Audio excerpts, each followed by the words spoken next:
Microphone muted. Hello, everyone. Hello, everyone. Stream is starting, so I'm going to wait a bit, 5 minutes, so people can join before we start. This is another Silver 2 Challenger, Janna this time. We probably are going to do Silver, Gold, Diamond Master Challenger, or something like this, like last time with Thresh. I think it worked really good. So we will see. We'll see how it goes. We'll see how it goes. I will say test here. I will drop a test message. Now we have the chat as well, the chat overlay. Let me drop the silver on the right. And now I have to chat spectator.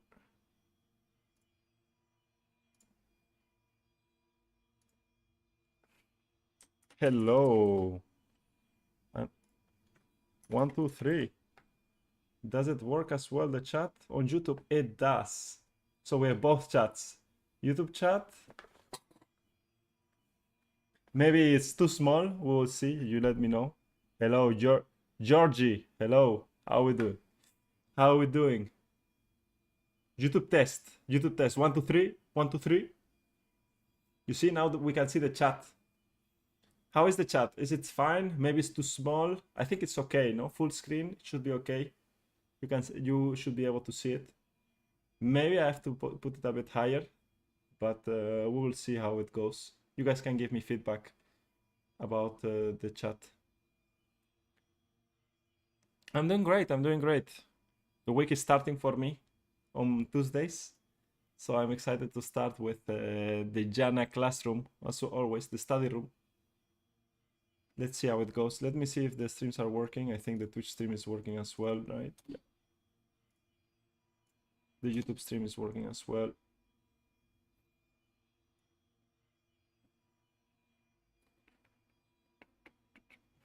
We can wait for a bit. All right, now. Thank you, Karmas.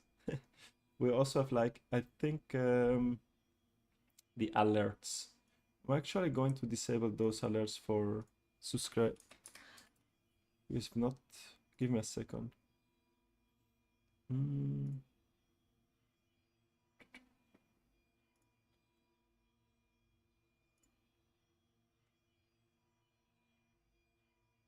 Give me a second. No. All right. I had to change the alert box for a second there. Today we are doing Janna. So last time we did Thresh. We are doing a bit of Enchanter 1 week, and Engage or other type of supports, pickup supports another week. So yeah, I thought about Janna for this week. I think it's going to be fine. I'm excited to see actually Silver and Gold Janna, how they play. Now, it was hard to find someone playing Janna in Silver. I would say I thought more people would play Janna on Silver, but they don't. So that was a bit surprising for me. I didn't see so many Janna players, Let's drop this to... All right. We can start, I think. We should be able to start right now. So it's going to be Jin Janna into Jinx Senna in a Silver game. And we can see what Janna does good, what she doesn't do correctly. Now, obviously, there's always the same cover as every time. Like Viego's covering here. Normally, jungler should cover here, support cover here, and AD carry cover here, right? Like, we can talk about the runes. Meanwhile, we see what's happening. He's going for Celerity Scorch, Mana Flow Comet, which is very standard, and then Taste of Blood and Relentless Hunter. Now, this is going to be a roaming build, more of a roaming build than anything. I like the shield build. The shield build is with, instead of Comment, you go Aerie, right? And instead of, you go Aerie and the same thing, maybe Gathering Storm. And then you can go for Font of Life and Revitalize, right? Yeah. The Jin gets poked down, but it's fine. Now, if I was this Ziggs or this Malphite, you can always get a ward on enemy jungle, right? That's the purpose, no? If you see them coming in, then go and ward the other side as well, right? Go and ward the other side. That's the main idea. All right, let's see. She starts with W. Janna, she didn't get a mana flow, sadly, so no mana flow there. Now, when you're playing with mana flow and this type of champions, if the lane is winning, then you can play more aggressive. But if the lane is very boring, then you can play for mana flows, get your boots, and from there you can roam, right? So what Janna should look here is to get her boots as fast as possible, maybe try to look for some roams. Now, the bad thing is that you are playing into Malphite, right? You're playing into Malphite. You're playing with Malphite. And what's called? I'm just going to lower the volume. You're playing with Malphite and Ziggs, so I would not play around Malphite and Ziggs at all. I would just look to play with Diego or with Jhin. Bot lane can be winning. Now, Senna is already very chunked, right? Senna should... Like here, this is already like a big mistake, okay? From Senna. Senna players in around silver to, I would say, platinum or even like a bit higher as well.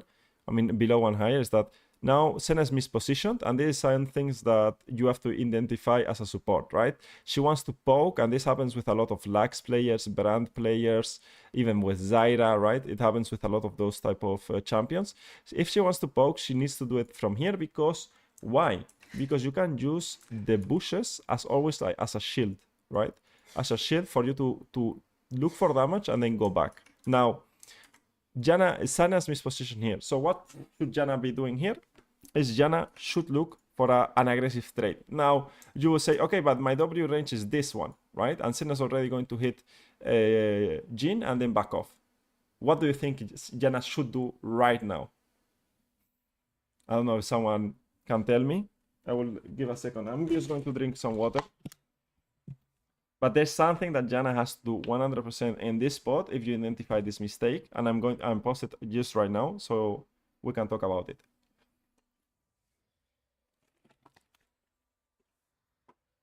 So Janna has to use heal. Okay, why heal right now? Because you get the full value. Good morning, Piku. Good morning. She gets the full value of the heal, plus you get the move speed of both, right? Now, heal is going to give Jhin the ability to chase the Senna more, and Janna to hit W and auto attack. Now, Janna doesn't have to be worried about Senna trading on her. I mean, Jinx trading on her because she's late. And because she's late, I mean, you are not going to lose this, right? So I want to slow it down now. I want to play it and slow it down and see what happens. She goes for the W. And that's it. You see that Senna is 1 HP right now. If she just heal as Ignite and as aggressive summoner, this would be a kill. Now, you are in a very winning position, and you are going for the Senna. I mean,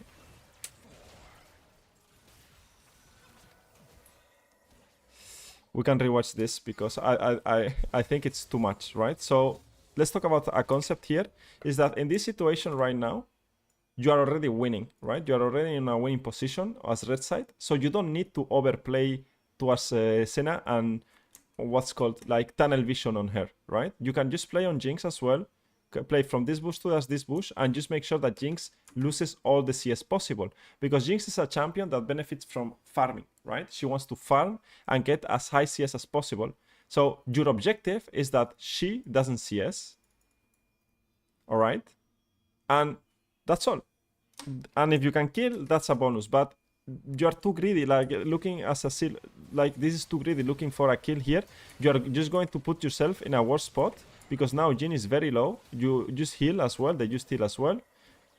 Senna flash, and now look at this position, right? So this is position at 230, right? Look at 215. This was look at 213 after the trade on Senna. Now, this was 10 seconds ago, and after 10 seconds, she's going to be, the lane completely changes, right? It's just by tunnel visioning on Senna and thinking about kills instead of objectives, or what's the objective of playing this lane, right? So yeah, now Jhin is very low, and now Senna gets confident because she still has exhaust, and HP wise, the Jinx is healthier than Jhin. So Jhin is unable to trade. So Janna did a very big mistake there, and you need to be very careful with that. Very, very careful with that. Now, Viego's pathing away as well. So yeah, lost a big opportunity to control the lane and to make sure that you're in a good position and maybe look even for so Jinx suffers more in CS and so on. Now Jinx is ahead in CS like 6, one entire wave. So the objective is not going great right now.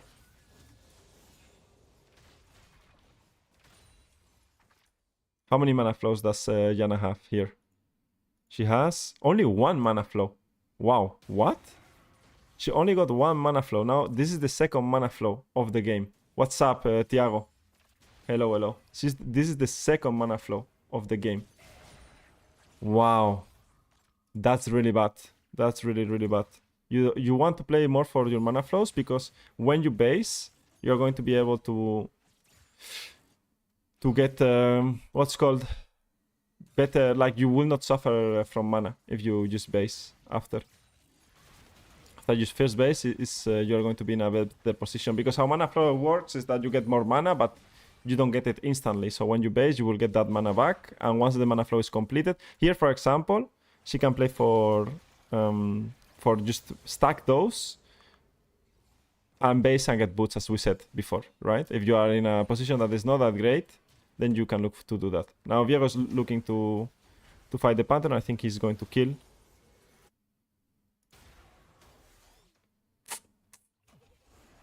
They move up the river and they will just fight. The wave in bot lane is not great, so this is a issue, is that here you have two choices to do what I'm going to go back.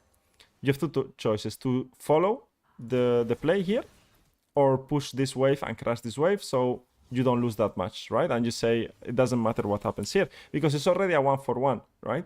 So moving up and losing waves for you to have a possible play that you win or lose is not that great, right? So it's way better to crash this wave and then you have a good base. Also, like, you will get boots and something else, and maybe Jinx is going to lose one entire cannon wave, right? Because now you are going to lose wave. You will see the wave state now. I will show you. But before that, I want to show you what Janna could have done better. Here, Janna should pay attention to what is happening right now and look at her position in bot lane. If we split bot lane, she's hugging the wall for no reason.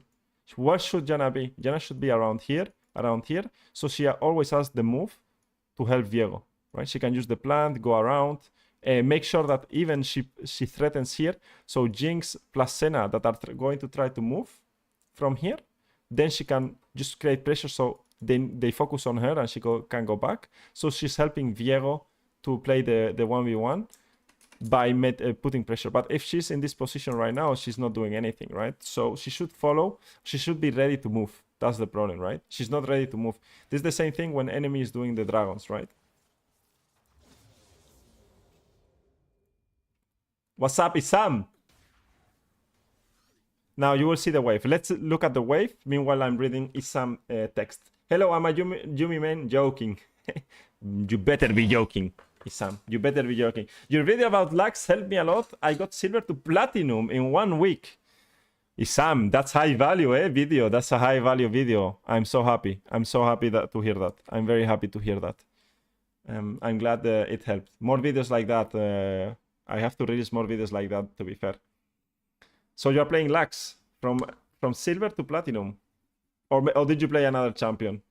What's up, Alex? Hello, hello. Now you guys saw Jhin lost almost the entire wave, right? And now Jinx, that is right now here basing, she could go bot lane. I don't know why she's not going bot lane. She's just taking the reset and collect the wave, right? Maybe she loses the cannon as well.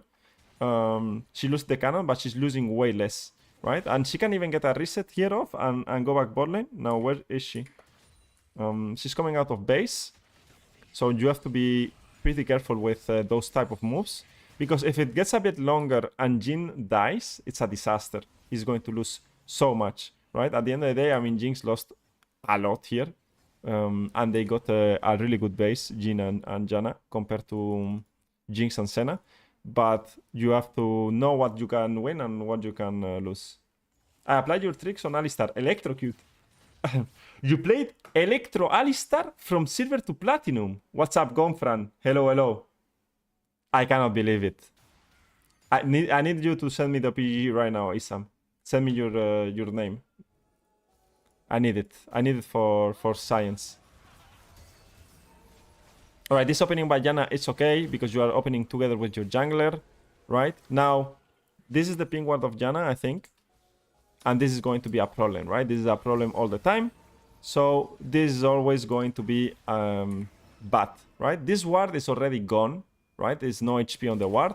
And now they get a really good play. Now, what do you want to do with this ping ward? You can use this ping ward in so many different positions. You can use the ping ward here to have control towards the river. You can use it here, you can use it here, and you can use it here, right? This is more bot-centric. This is to help with the dragon. I would not really recommend this one. You could drop it even here a bit more defensive. Now, why is this one important or even this one important? Is because now you are going to have perma push on bot lane because Jhin is pretty strong and Senna's dead. And you can use this ping ward to move and access towards the mid lane or to use fog, right? Fog of war is to stay in what's called out of vision, right? Out of vision. Seal Moundy E West. All right, I will check it after this game. I will check it after this game. All right, after this game we will watch it. Now you guys see that this ping ward, this control ward on the Tribush, has no value, right? Has actually no value. It's way better to have it here. They help with the dragon, which I don't think you guys should help with the dragon ever, right? You are just giving Jinx a free push and a free crash. Jhin should be here contesting and Janna should be here, right? You should just farm the wave normally, no problem. Have this ping ward or this ward controlled. And as Janna here, you can always have the first move towards dragon. Viego should be able to solo the dragon. And now Jinx has no access to anything, right? And you are not going to lose wave. Now Jhin is going to lose something here, or he should be losing something, or he could be losing.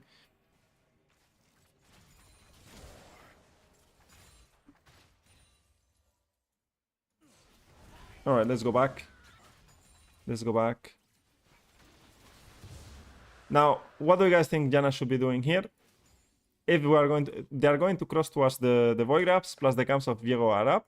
So there's no threat of Jhin dying in bot lane ever because now this wave is going to be a normal wave. The next wave is going to be a normal wave. So he's going to be able to play alone. So, and also Jhin is a great champion to play alone. I'm from Spain. Siller, stop being annoying. Or I ban you. So Janna should come here, contest this wave together with Viego and Ziggs and just go into the void grabs. I mean, they can play the void grabs right now because they are pretty strong, right? I mean, Malphite together with Viego, Ziggs and Janna here, they kill. And now it's secured. Now you can go back bot lane.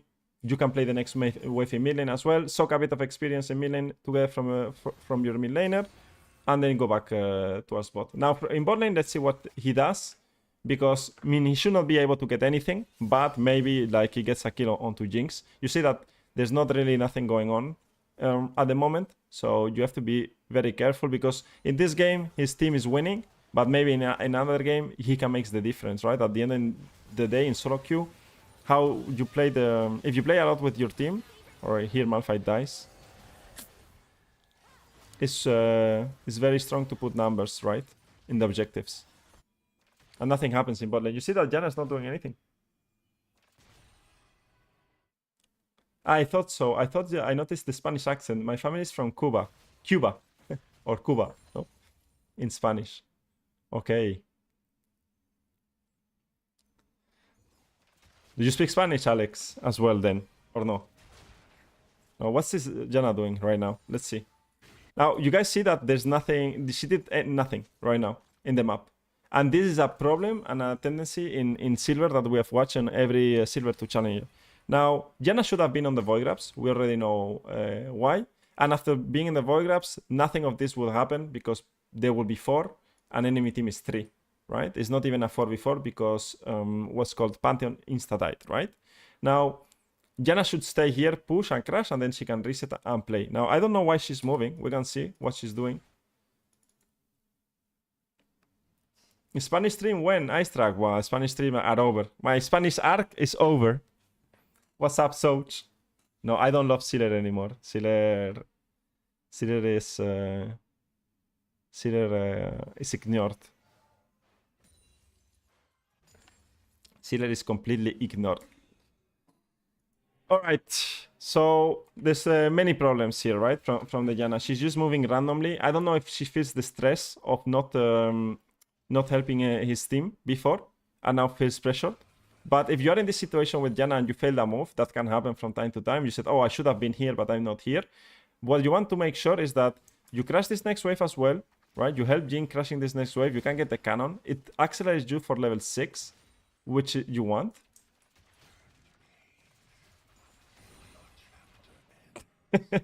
All right, see it.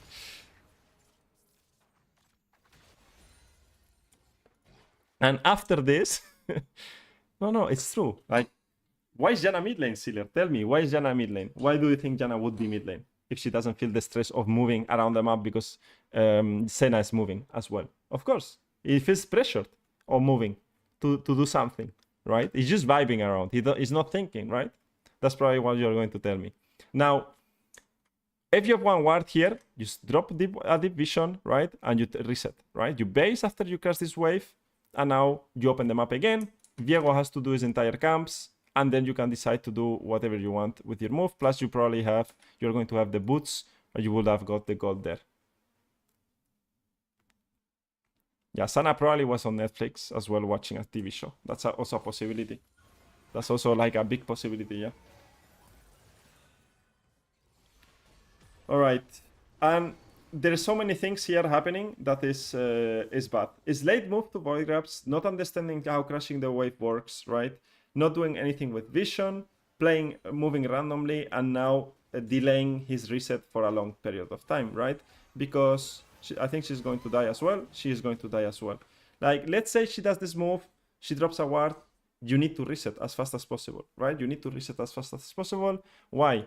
Because right now you are lacking a lot of vision, right? You want to reset, make sure that, okay, now we are on to Janna. You want to make sure that you are coming this way, dropping vision around here, make sure that you control the bot side river, and then you can go back bot lane if you want. And with this ward, you are protecting the entrance of the jungle and bot side, you are helping your mid laner, and you are protecting the camps of Diego, which is delayed, right? So this works for every elo. You need to pay attention always for the enemy pantheon to to invade. It's rare that he invades in silver or lower, but it can happen and you can have the move. Good morning, Danny. You see, Danny, we have the chat right now in the overlay.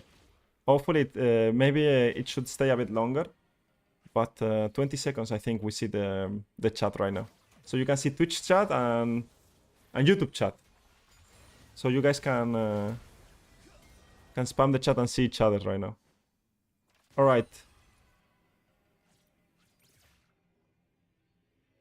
Now, here we are level 6 already, so that's pretty nice. Pantheon does an ultimate bot lane. I don't think anything will happen. The Nado, I mean, obviously you want to hold the Nado to make sure that you are pinning for Jin a bit better. She has ultimate, she faced the ultimate as well. Mechanically, not that good. Let's see from here. They should be able to kill Pantheon. Alright. He gets the reset. This is winnable if Janna uses the ultimate. Janna ulti. Okay. The ultimate is not that bad this time around. Okay. This is my favorite part while reviewing supports. Okay. Un poco español. Está bien, está bien. Now, this is my favorite part. Now, the wave is okay in bot lane. She's not going to push the wave with this no mana. And she has 2 wards. The easy call here is come here, start sweeping, right? You want to start sweeping. And what do you want to do? Drop a ward here and maybe go here and drop a ward here. Or you want to drop a ward here and here, right? Everyone is dead from the enemy team. So what do we get here together, guys? Deep vision, okay? Always deep vision. Is she going to get deep vision? No, she's just going to hit the wave. Thank you, Craig Adam. Thank you for the prime. Thank you. Thank you so much. Welcome. The animations for the subs on Twitch are way better. I need to drop them for YouTube as well. I need to do some changes, some updates. Thank you so much. Welcome. Almost 30, eh? 29 out of 30 subs. I don't know why it's out of 30 there, but I appreciate it a lot, guys. Now, let's see what Janna does. We know what she has to do. She has to drop division. This is a complete waste of time, right? You guys tell me, guys told me in the comments, silver players are scared to invade, right? Silver players are scared to go into the jungle. Now, you see where Viego is, and you drop this ward, and she runs away, like super scared. Enemy team is still in base, look. Pantheon is still getting outside of the base. Senna just respawn, Jinx just respawn. Where is my line of vision? Where is it? Right? I want to see. My dream is doing a silver 2 challenger, 1 champion, and in this moment, the gold or silver players goes for the vision. I know you guys do it, but I just want to find a random player that says, I go for the vision. I watched one of the silver 2 challenger, and I'm going to play like a true support. I'm going for division because now she resets, and the most important is getting these wards, guys. What's up, Denji? Ivan, I will call you Ivan. Are you a Taric main? I was a Taric OTP or main back in the day, yeah. Not anymore, but because I played too many Taric games already in my life. All right, back to bot lane we go. Back to bot lane. Now, you could go back to bot lane, or where could you go? To Void Grabs, guys. Is Jhin going to die 2v1 right now in bot lane? The answer is no, right? Is Jhin a great champion playing alone? Can Jhin play alone? Yes. And this is what we are going to see on Thursday. We are going to see it on Thursday in the Baron classroom. That you can, exclamation macro, you can find it. We're going to talk about how to play Void Grabs. Now, Viego's going to... What is Viego going to do, guys? What do you guys think Viego's going to do? Can someone tell me what Viego's going to do the next 30 seconds? What do you guys think Viego's going to do? Exactly, I'm a Nico OTP. Buenos días, Jesse. I hope it's pronounced correctly, Jesse. And I need to ask for feedback on that pronunciation. But welcome. Maybe we should do a Dutch stream. In Klein Beetje Nederlands reviewing. That could be funny. Well, I don't think I'm able to do it for more than 1 hour. All right, he's going to do cracks. What are after cracks? Of course, he's going to do cracks here, Mercat. He could look for top, but I doubt it, right? He will do cracks, and what else? Yeah, me too. I was the rank 1 Taric in our region last split, but I think he's kind of weak right now. Okay, nice. He's, I mean, I don't play enough. I don't think he's that strong. I think right now you need to roam a lot. You need to roam a lot, and Taric roaming is not great. All right, he's going to do grabs. Viego's going to do grabs. Wait. Anonymous donation to a subscription to Open Cell. Wait, I never seen this animation. Thank you so much. Thank you so much. Well, we are 30 now. Let's go. Thank you. Thank you. Thank you for the sub. Maybe gank mid lane. All right.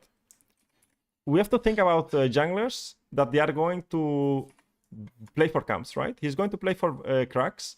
Once he's doing crabs, his raptors are going to spawn. Okay. So he's going to do cracks into raptors, into void grabs, because that's how it works, right? I forgot something. All right, it's okay. I'm going to do it later.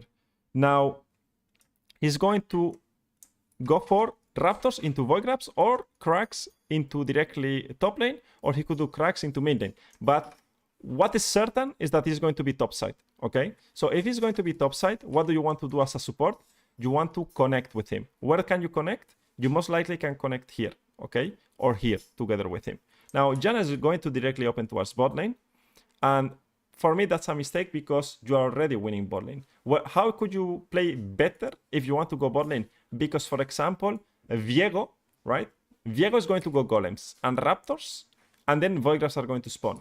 Now, if Janna opens here, she's FK, right? She's FK. It's Caracal Jr. On Twitch. So my question right now, I have to fix something in my overlay. So my question right now for you guys is, if Janna doesn't open here, because the Viego is still going to farm and she's not going to do anything, what should Janna be doing right now? What should Janna be doing if she cannot open directly here, because Viego is going to take like 20 seconds? What could Janna be doing in 30 seconds right now?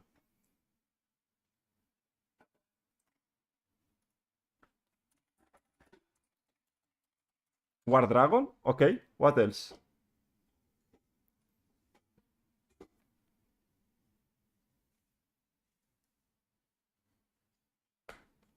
Wait 1 second.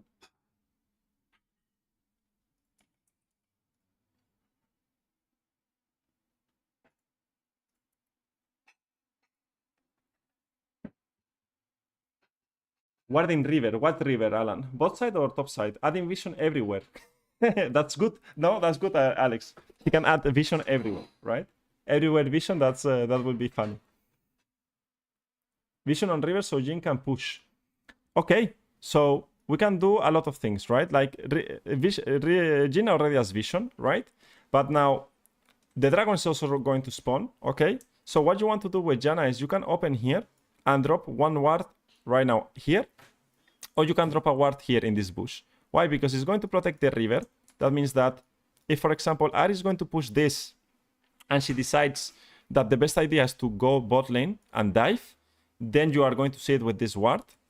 And also, or if you drop it here, and also you will see them if they want to do dragon, right? So any type of information you do here before the void grabs is good. So first step is coming here, dropping vision here, so one ward, and after that you can go around and sync up with your jungler here, right? Now what Janna is going to do is she's going to go directly towards bot lane because I know Silver, well, she's FK right now chatting with someone. She was alt tab, changing the music, changing the watching the TV show. No, they are going to get a trade onto Senna. Maybe Senna is able to die here. Now, what's scary about this is that Viego's topside and Pantheon could be behind, and creating a fight here is not that great because right now they are weak side, right? They are weak side, so they don't want to fight here. Is this ping ward good? Not really. What should she use is a sweeper instead of a ping ward because you already know there is vision there, all right? And because you're on a really good position, what do you want to do is you want to use your sweeper and use your ping ward later on a better spot, right? Because you already know there's vision there. So you can take it away with sweeper. Now, with sweeper, she could take 2 wards. And now we see the Ari, right? Again, look at the pathing of Ari. You guys remember that I said she's going to push and then she's going to move, right? If this was warded, we will know right now that she's moving. And that gives information for our team. And now if she's moving bot lane, you could say, okay, she's moving bot lane. That means that she's not on void grabs. That means that I can stay with Jin. So I don't move to void grabs because void grabs are going to be free. So that's super important to know. You see how many things we are thinking already before doing void grabs? And now she's going to get caught and die, right? And what is Viego going to do? The cracks into raptors, into void grabs now. We could have. I'm anonymous. Not very anonymous, no, Jesse? So thank you so much. Thank you so much for the gifted sub. I don't know if it was you, no? Anyone can say it, but I believe you. And now she's going back bot lane. Now, would you guys go back bot lane here? I would not go back bot lane. I would move towards void grabs because after this play, they are still going to contest. They did it already. And Jin is not going to suffer here at all, right? 1v2. He's going to be actually really fine. Now, they might look for a kill, but I feel like Janna is not doing much, right? She's not doing that much in the game that she could be like being very useful right now and securing void grabs for her team. Roaming to void grabs is super broken as a support because everyone is fighting them all the time and his team is playing super good. Look at the vision. This super good vision. Without the super being here, the vision is super nice. Everyone is contesting void grabs like crazy, and dragons as well.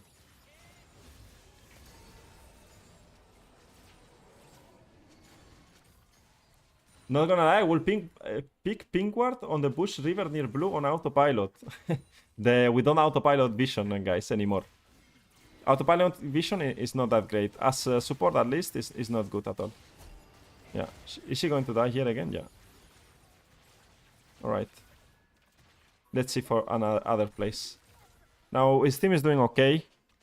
Janna's not doing that good, but well. She's going for the Swifties into... I think it's going to be Mandate.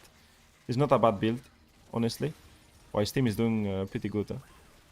Okay, Jin didn't... Jin, that bullet was a prediction for the second flash respawn of Senna. For first time coaching session, what would you recommend the most out of the options you provide? For the first time, depends on your elo, depends on what you want, because sometimes you will want live game or VOD review, right? I would recommend the VOD review if you are high elo, and if you are lower elo, I would recommend live coaching or VOD review, depending on what you prefer. I think both are fine.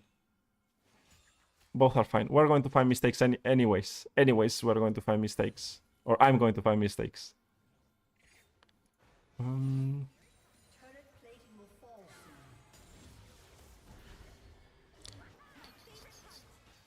Alright, let's go back. See the pathing of Janna. You guys see always, like, the thing is that she always goes back to bot lane, right? She always go back to bot lane.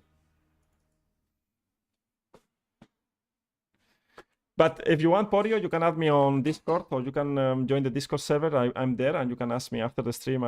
We can talk, and I can let you know more in depth. You see again, she's dropping the ping ward in the same spot. Why is she dropping the ping ward here? Right? There's no need to drop the ping ward here. They are in a really good position winning, and you can do way more, right? You can do way more. And she's going to bot lane again. There's nothing to do bot lane, you see? There's nothing to do bot lane, and she's still going bot.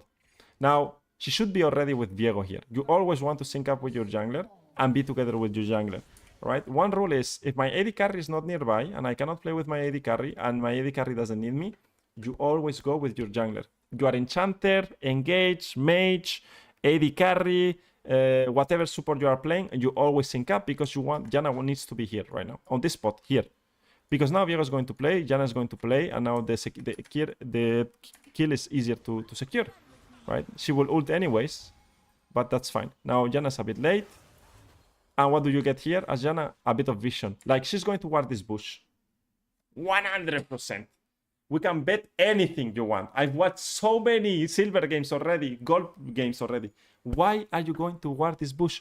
Ward here or here. I mean, I will always ward here. Sweep this area if you want, because you're scared.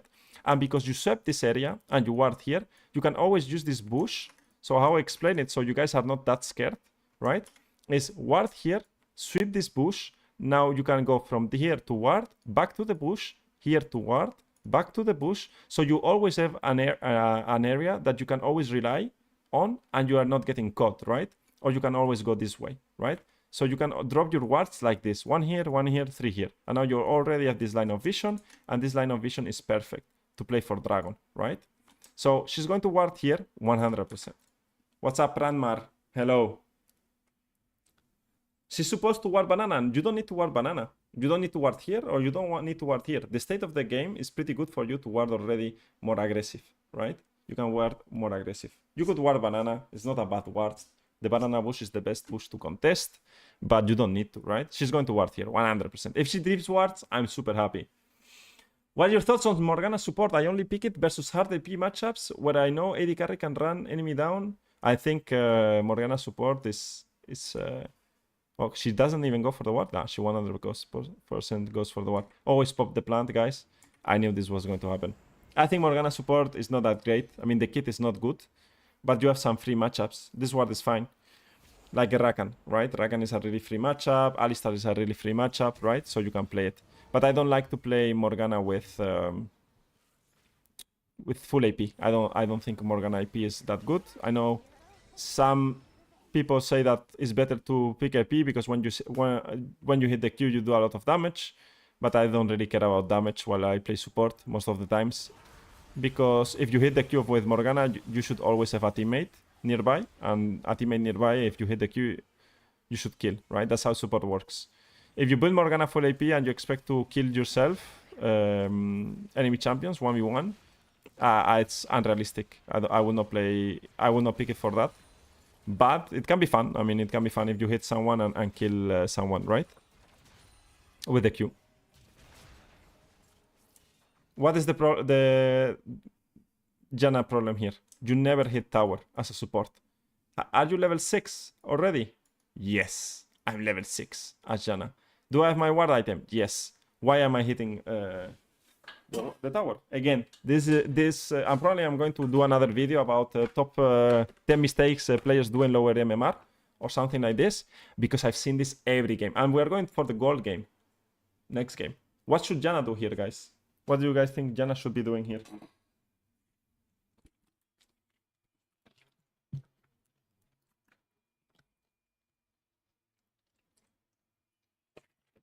What should you be looking at when you are in this position? And that's also a good question to ask. Roaming, vision, Hirula, what's up? Cartesius, what's up? Go to secure objective. Now, let's go back. When I'm in this spot here as a support player, let's play. Let's go back. Here. When this happens, right now, I will pause. Here, right now. Who's winning? She's supposed to the jungler. A new fan of your videos streams here. Welcome, Cartesius. I'm happy to hear that. Who's winning here? I'm winning. I'm winning the game. We killed the jungler, right? There's one less in the map. We are 4. Now, keep it simple. It says that 0 people ascended today. I just reset, guys, but there were 2 subs. Sorry for that. There's 2 things to pay attention. Question number 1. Can your AD carry play alone right now? Jinx is dead as well. I didn't even see. Can Jin play alone? Yes or no? Simple question. Does he need you in bot lane? Simple question. Let's answer step by step. What are we playing as well?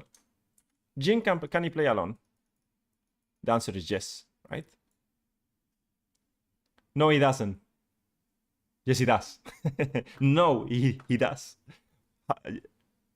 He cannot play alone, you think, Ramar? Because jungle died and 4 are bot side. Jungle died and 4 are bot side. I mean, Jin can play like... no, he doesn't need you, right? That's probably what you answered, right? Okay. So, if Jin can play alone, if I'm a support and I'm already level 6 and plus, I don't need to be bot lane because I'm going to give more experience to Jin. Plus, if I'm not bot lane, you are doing something else. What else are you doing if you are not bot lane on the wave? If you are not here, what are you doing? You are not showing, so you stay in fog of war. So you are not giving information, okay? So that's the benefit of not being with Jin. All right, that's the first thing. Now, what are the objectives right now on the map that you want to take? There are 2 objectives that you want to take right now on the map as a support. There's the tower on bot lane, and there is the dragon, right? How do you play for this tower? Is you always set up a good line of vision like this. You want this line of vision, right? Or a line of vision that looks like this, 100%, okay? So how do you do that? What is Janna's job right now? You guys say, we got Cartesius saying roaming, no? I think someone says roaming, someone says vision. What you have to do is, you want to make sure that you sweep the bushes, and you get rid of this vision, get rid of this vision, and you establish your last ward here, right? You establish your last ward in that bush. Because now you secure with that ward this line of vision. Meanwhile, Jin is going to hit this tower. Meanwhile, you deny their vision. So instead of them having this vision right now, they will have everything dark, right? And you want that. You want that 100%. Now, Jin is going to push this next wave, and you are going to get rid of the vision. Now, you could also go with your jungler together, but that's not needed. And you guys see how this vision here is not that great. I mean, this ward is always good, this ward is decent, and this ward is horrible. So it goes really good, meh, to really bad. You don't want this ward here. You want, right now, you could ping this one, and it would be really nice if you could drop a ping ward there. But, well, it is what it is. Now, the last thing you want to do as a support, is to be bot lane. Because you have so many things to do in the game than hitting bot tower. And you will tell me, okay, but I get fits getting the first tower of the game, so me hitting the tower is better. No, it's not, because you will get this tower anyways. Because after you get rid of this ward, and you ward for you here, and Jin pushes the wave, it's going to take 2 seconds longer. Now, you could come here and help him get the first tower. But not before, right? Not before. You want always to secure, do your job, and then you come here and hit the tower, because you will get it anyways. It's not like you were stressed getting it. Now, does it change something here? It doesn't really change anything, but it's a good habit to have, because in this game, well, it doesn't really matter. but in the next game it might matter a lot, right? Plus we would have a ward here, and this ward here can change a lot because maybe your top laner wants to TP, he can already have a TP ward in this area, right? You guys can see if Jinx is here or where is Jinx. So yeah, now resetting here is good. She should reset to get Imperial Mandate and new wards. There's nothing to do anymore in bot lane. Alright. If you have any questions when I do an explanation, you guys can tell me. Dun, dun, dun, dun. She's taking a while to reset, but okay, we reset now. And if it's the first tower to be demolished, would it be worth it for Feast of Strength? It depends if you are on a timer, but I don't think you are on a timer. You have plenty of time there, right? So if you have plenty of time, I will always say use your vision. Make sure that you do your sweeping and set up your control, and then you play, right? Wow. My heart is filled with starlight. I give it free. Thank you, Brandmar. Thank you for the sub. Thank you for the prime. Thank you, guys. 3 already today. Amazing. Thank you so much. I'm going to do Janna every day, yeah? Janna is my OTP now. I'm only going to do Janna reviews. And we just started. Thank you so much. Thank you so much. I appreciate it. Every sub from this month is going for the prize pool for the event. So you guys are getting more skins. So that's great. So essentially, you are gifting a mystery skin to a participant from the event. All right. Again, why are we going bot lane, you guys think? You guys, maybe someone that is in silver or in gold can tell me. Why is Janna going bot lane right now? Is this autopilot? Is this just not knowing what to do? Or is just playing the game like not thinking, right? It's just not that focused, right, in the game. Or not knowing what to do. Because here you always open mid lane and you look for a fight in mid lane. Or for a fight or to sync up with your teammates and play with your teammates. Because you could be a bit faster and it can make a difference, right? Being faster. Okay, Viego gets... no, they don't end up killing Kennen. Yeah, they kill Kennen. She dies as well. Alright, it happens. Can be a bit better mechanically, but for me what's important is opening mid lane directly, not towards bot lane. Very good content to learn, thank you. Thank you, Brandmar. I appreciate it. Every Tuesday we do a different champion. We already got 8 different champions, so you guys can check it out on my YouTube, the playlist. So you can find, I think, Lulu, Rel, Thresh, Zyra has already been done. Lux has been done already as well. Pyke has been done. I don't remember Soch. I think it's 490. People in low elo are afraid of getting flamed for leaving lane if AD carry dies solo.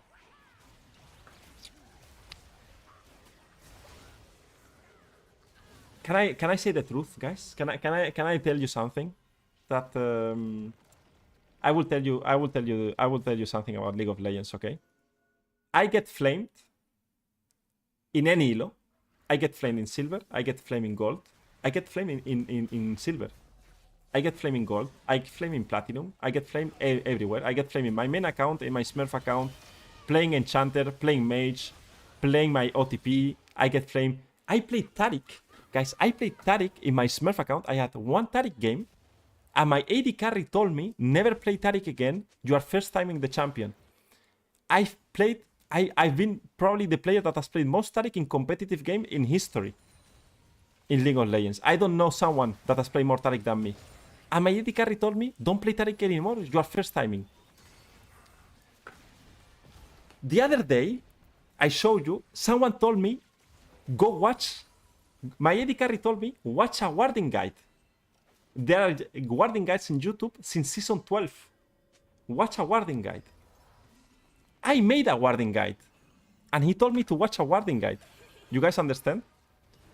Like, people will flame you for anything, anytime. So you cannot listen to other players, right? No. But so they are going to flame every single time for no reason, right?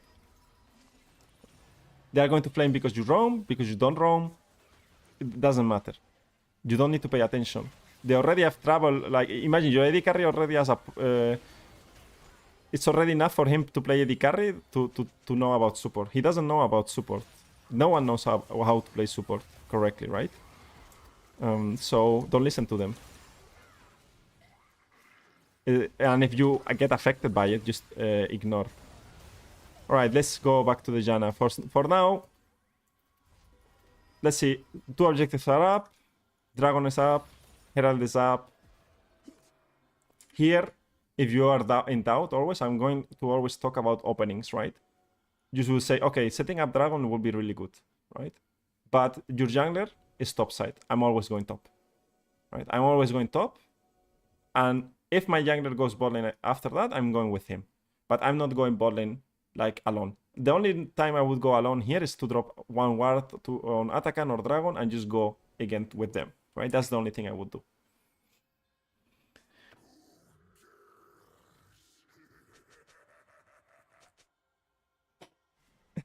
Best decision is to disable chat, exactly. No, of course. I don't disable chat most of the time, so you guys can see how I get flamed on stream. But yeah. So here the opening is fine. They are fighting. Obviously, there's going to be a lot of skirmishes, random fights going on. Nothing I think Janna can do here.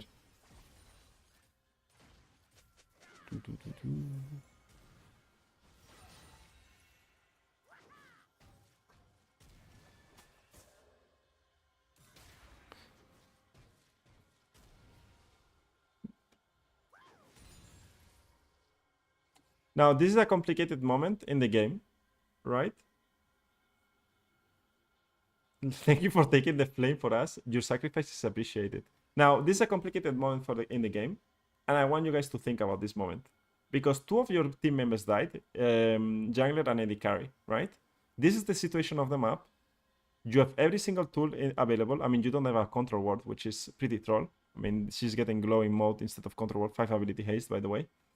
Now, question, and I wanted to do this like last week we did it as well, and this time we're going to do it as well. What do you do as Janna here? Because this is the difficult part in the games. When your team trolls, you cannot do anything, or supposedly there's not a lot of options. What are we doing here, guys, as Janna? What should you guys do as Janna? What are the possibilities that we can do? What do you guys think is the play?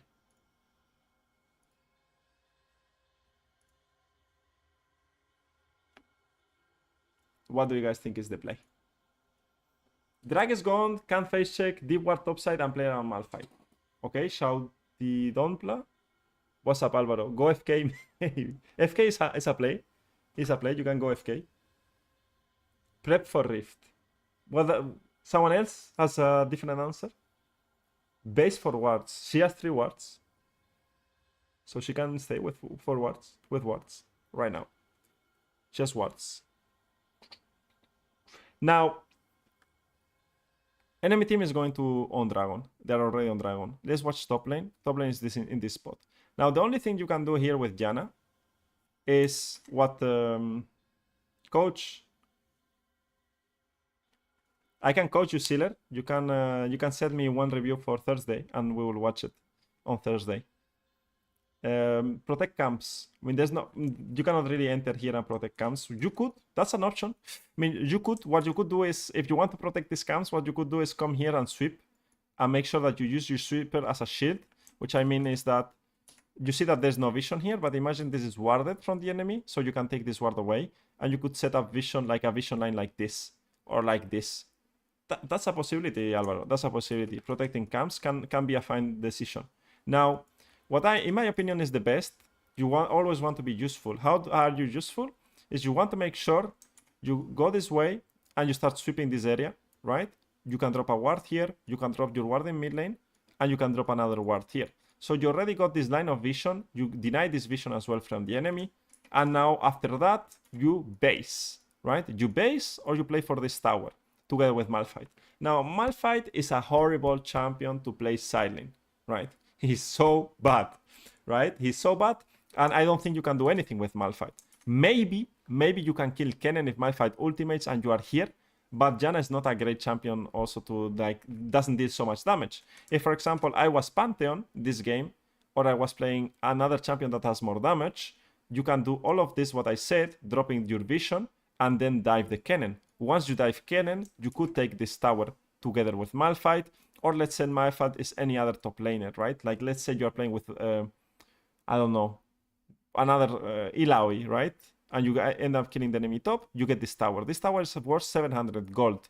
So if you can get this tower to your top laner, or between two, right? 350 for each, that's going to be really good for you and for your top laner. He's going to spike for the second item faster. That means that he's going to be stronger for the next objective. Now, tons of mistakes here is that you end up going for Dragon, right? And Dragon is, you cannot contest Dragon, right? There are three options. You can contest Dragon, drop Dragon, or look at the objective, right? So let's see what Janna does. Because she might try to look for the objective, right? And this is one of the common mistakes that I see every single time in lower elo. It's just going for the objective. We cannot contest. Surprise. Enemy team is more. We waste ultimate. We waste the flash. And we end up dying, right? Now, what did Janna do? She didn't do anything, right? Look at her. She's like dancing around, right? Under the T2 tower. Now, probably they are typing, pinging, whatever, right? They want. And this happens every game. Every game happens because your teammates are going to die randomly in the map when you are in base or coming outside the base every time. They are going to fight, fight, fight. Now, there's no vision established at all. This could be warded right now, so we will see what's happening. And if this is warded, for example, and this is not warded because she's sweeping right now, you could come from behind right now and ult the Jinx, and you kill Jinx right now. You could kill Jinx in this moment. She listens to Marin and went FK. Alvaro, she went FK. What's up, Chucky Boss? Hello, hello. Hello, hello, Chucky Boss. Dylan, we'll do it later. I will help you out later. Don't worry. I will help you out get out of low master.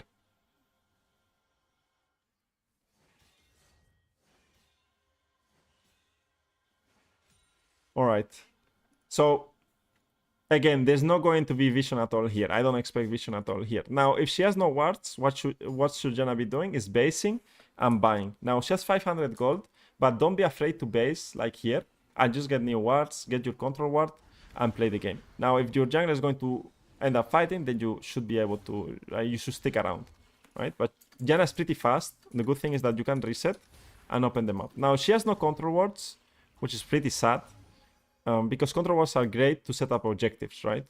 And at the end of the day, you're going to fight in a lot of objectives and 5v5, so you want to have the best control as possible. All right, let's see here.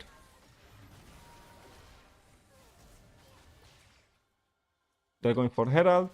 Now, if there was a ward in mid lane, it would be very useful, but there's no ward in mid lane, sadly. She's getting shallow vision, which is not that bad. And is just reacting a bit. Let's see some team fights. We can see how you can play Janna in team fights. She has ultimate, yeah. I mean, when you're playing against Kennen, you should ultimate Kennen out. I think that's the best thing you can do. Jhin is... Why is Jhin base? Jhin died? Or she just said, I'm out? You said I'm out, by the way.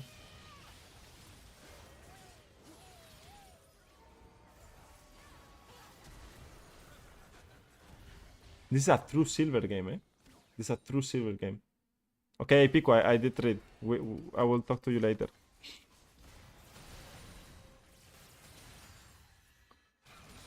This is a true silver game, guys. The most important part is having patience and understanding what to do. If you guys want to climb out of silver, climb out of gold, is to have patience. Have patience, guys. Be patient all the time. Yeah, you face check here where you cannot. Now you have to stay in lane. Okay, this is an important part in the game, and we can talk about it. All right, Kennen is dead. Enemy team has 4 players. Now, I don't think anyone is going to get right this answer. No one is going to get right this answer. But I will give you some time. What does Janna need to do here? How do you play this? I don't think anyone will have it right. I mean, maybe I get surprised, right? Maybe some of you know. But what should Janna do here? We see Senna bot lane. So Senna is not in mid lane. Kennen is dead. Right? How should Janna play this?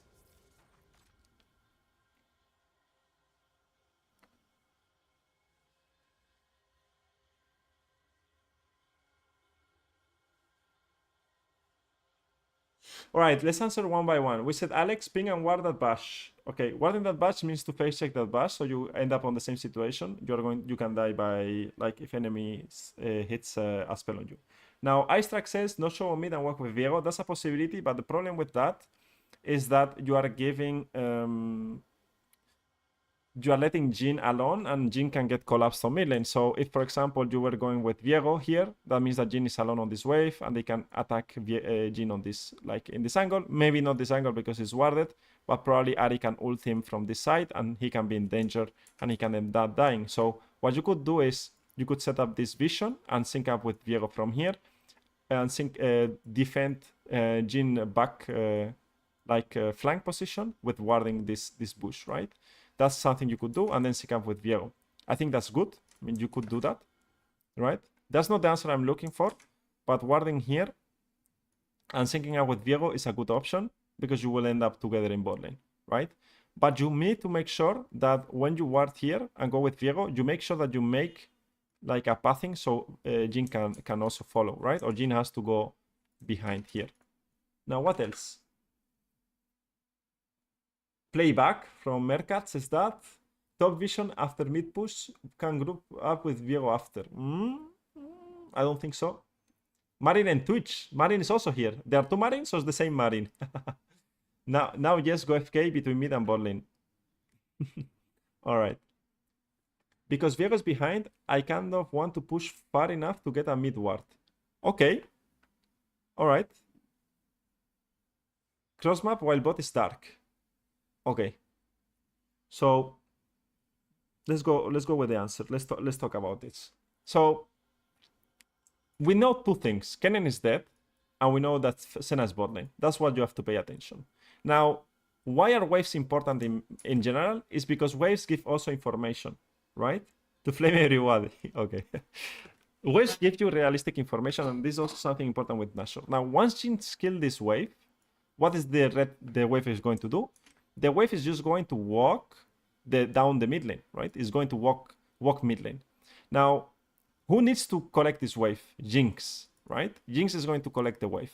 Now, you can keep going into the mid lane wave and hugging the top side part right now because you are safe from getting flanked here, and you can drop the ward in mid lane like Danny said. Now, once the wave is here, Jinx is going to be on mid lane, and you have a ward here. Now, once you have this ward, you can move safer to this area. Why? Because Viego most likely is going to be here, and you guys can look for a fight in this spot. Because if who is here? Ari and Pantheon are here, then it's way easier for Viego to react, easier for Six to react, Jin to react, and Janna, right? You are going to be 4. Even if you get caught, you can just make sure that you go slower, right? Or you go like safer way. That's what you want to do. But you want to use this wave to see what's happening, right? Where is Jinx here? Jinx is here right now. Now, the thing is, if this wave goes here and Jinx is not on their tower collecting, now you have to respect a lot and just go this way, safer way, or wait for Viego to enter some area because you have to like take it slow, right? That's the thing. The same Marin, okay. You're watching on Twitch? Okay, perfect. That's the thing. You need to use the wave and be more patient to go in front of you. Now you're face checking, and now you should be dead, right? Even Pantheon is here. It's a good trap from the enemy. I think she dies for sure. Yeah, she's dead. Now you need to take it step by step. Now going topside and playing for this tower, it's not a bad option as well. I mean, you could drop the ward here, drop a ward here, and go towards top and play for this tower. That's not the worst option also. I think that's okay. That's you still get this tower, but it's going to be on this wave. So it will take a while. Maybe Pantheon comes, Atakan is up, right? You have to be careful. But you need to be more safe, right? In my opinion, going with Viego together here is a good option. The problem is that the Jin is going to die from the face check. So yeah. It's difficult as an enchanter to be in this type of positions. Because now you drop a lot on the map, and now they are able to play the map because you are dead, and Ziggs is also pretty low, and they have more control because of this trap. So that was pretty good from the enemy team. Not an easy answer, but you just need to take it slow and understand that you don't see anyone in the map, and you could be you have to be careful with the face check. That's the important part. So use waves to gather information. Like if you leave a wave going towards mid lane, enemy AD carry has to show, and then you know that enemy AD carry is mid lane, so you have more info on where they are. That's why deep vision is so important, so you can spot enemies. But we didn't get any deep vision this game, so again, no control ward, really bad. You're going to set up for Atakan or Dragon. I like this Malphite, by the way. He just goes in. That's what he has to do. Now let's see at the positioning of Janna.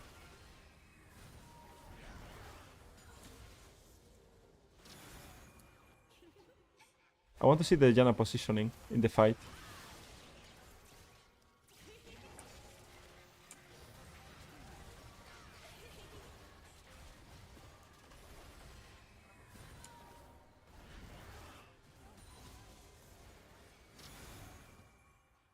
So for me here, as Janna, you want to be here, right? You want to be more here. Like I understand that you want to go for a W, but W useless in fights, in team fights. It's useless as Janna. You don't go for a W. You don't go for a Q as Karma as well in a fight. It doesn't do anything. You don't go for a Q as Lulu as well in a fight. You don't go for a Q as Emilio on a fight as well randomly. You don't do that. You don't do that as an enchanter. You want to be here and making sure that when Pantheon jumps, you can Q him and you are helping your carries. Your priority as an enchanter is that your carries don't die. That's why you are important as an enchanter. If not, you could play like other champions. But now this Q goes to Ahri for what? It needs to go for Pantheon here. And you are protecting the Jhin. Now the Jhin is getting... I mean... It's 1v4, no, for Pantheon, but you have to be very careful, like, in this type of situations as an enchanter. Now here you could play more aggressive, because now you're on a winning position and there's nothing bad that can happen. So the position of Janna is fine. But always prioritize, like, your carries surviving. 100%. Now she has 3 wards. She's not going to ward mid lane, guys. She's not going to ward mid lane, right? Don't think about it. If someone is new here, mid lane ward is the most broken ward in the game. So I would recommend always warding mid lane. If you learn something from today, drop a ward here. It's super important. It always gives a lot of information. Or here as well, this spot. It also gives a lot of information.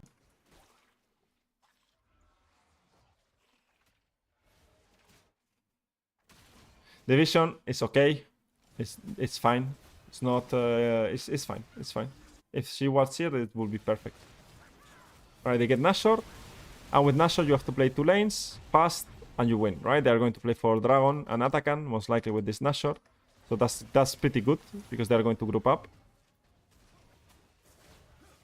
Here's playing with Jhin. Let's see the rest of the fight.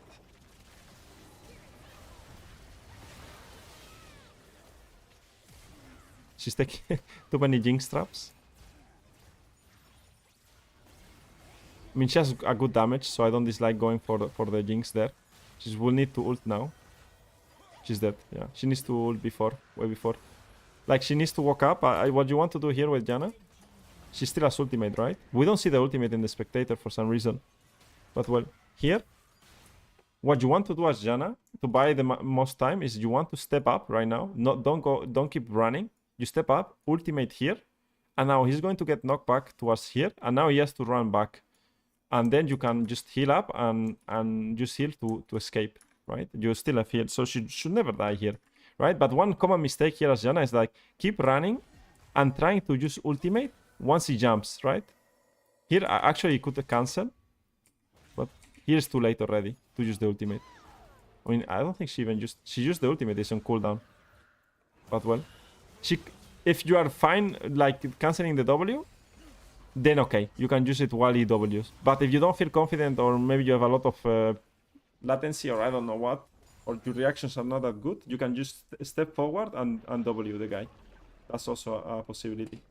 Do they end here? The game is over. Was holding Battlesong that long good? Battlesong. Battlesong is the ultimate, or what is Battlesong? Battlesong is the name of the ultimate? Okay, Tiago, talk to you later. Have a nice day. Battlesong, the item. But You call it battle song. I call it Surelias. All right. Yeah. It's okay. I think it's fine. I mean, you can use it, insta use it. I will just insta use it on fights. Surelias. So I don't think holding it was a good idea. But it's not that bad. Everyone was together and you're still fighting, right? So you are okay. I mean, you benefit more with the move speed, right? But it's not that important. But yeah. Yeah, I don't know. I strike calls it battle song. All right. Surelias. Well, some people don't know the name. All right. Let's go for.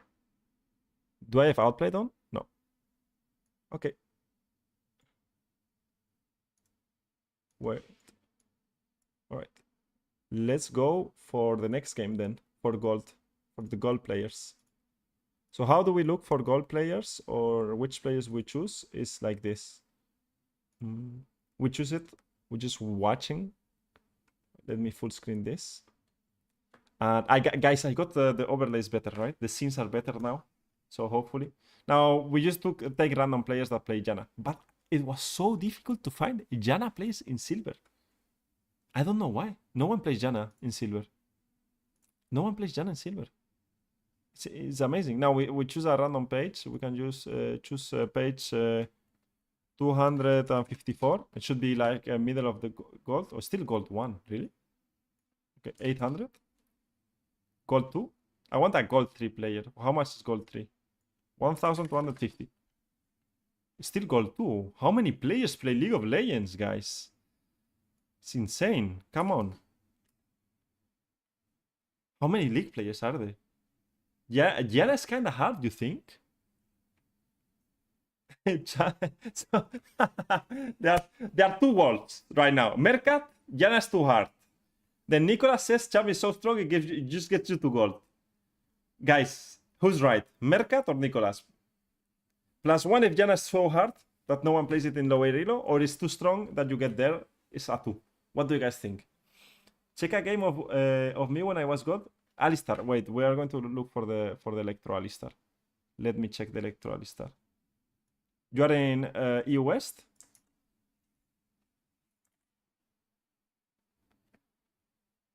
I have some Electro Alistar hater, Sam, by the way. Let's check it before. Like, let's do a pause. You were silver. You were silver. You watched a couple of videos and you said, I will play Electro Alistar. And you play Electro Alistar and Dark Harvest Alistar with heal and not ignite even. And you climbed. Wait, now it's updated. What are you doing with heal? Wait, Electro Alistar is that broken that you can build anything. You want random build as well. Electro Alistar, Phase Rush Alistar. That's good. The last games were true Electro Alistar's games. 207. You're going for Ludens. I would not recommend Ludens with Alistar. Crypto Bloom. This is like a mix, eh? I got a video about it, eh, Isam? I got a video on how to play Electro Alistar. I don't know if you saw that one. This is not the build I recommend, but it's working for you. You went Magi's. You went the Magi's. 5023 with Dark Harvest Alistar. What's up, Omega? Hello. Too strong. All right, let's look for a gold Janna. It's insane. I'm happy, Sam. You got a really good win rate as well. Wow, insane win rate, 58. You were silver and platinum. We are getting super stronger, guys. Super will be the strongest role. I will make sure. In NA and EU, super will be the best role in the game. We will change that, guys. We will change that. People flame too much support. We will make sure that everyone gets so good that no one can flame the role anymore. Let's see. Let's look for a Janna player, guys. I took 10 minutes to find one Janna player in silver. So maybe Nicolas is right. Maybe Mercat is right. I'm not sure. Hey, there's a Janna player here. Should we check this guy out? Did he play a lot of Janna? He's playing also top lane, no? Is he playing too much arena, no? Yeah, he's not playing recently. Janna. Let's go back. I'm just looking for someone that plays Janna, like likes to play Janna, so we can review not a random player, but a guy that likes to play the champion. I mean, maybe this one can work. Not a lot of games. This one can work as well. There are more Janna for sure. Here. I'm spamming Reckless Janna build like Imperial Mandate, Surelias, and Meyas if ahead. What's up, Victoria? Hello, hello, hello. Vivi, they are talking about Surelias here. Your favorite item. Your favorite item. What's your favorite item, guys? Do you guys have favorite items? Alright, let me see if we can find a Janna game. No, there's no games from this guy. Battlesong is my favorite. Battlesong is Surelias? Surelias Battlesong is called, no? I don't even know the second name. Guys, stop saying Battlesong, please. Ice Track, you... Stop saying Battlesong, please, guys. Say Surelias.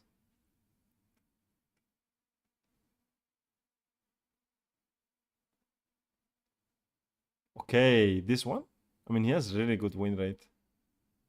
Actually, he has really good win rate. Has he played Janna recently? Nah. This is also like the hard part. You have to find someone that played just Janna recently and so on. But I wanted to do it. I mean, doing it before the stream, I could do that as well. But I like this downtime, so I can talk about with you guys. Nice Vow? You like Nice Vow? Okay. Mandate is your favorite. Moonstone. It's bad. Okay, Ice Strike. Tomorrow we talk. Banner of Command. Okay, you're old school. Banner of Command. I would play Banner of Command Karma in mid lane and rush it first item and just buff the cannon. And you will get towers like this. It will be so annoying.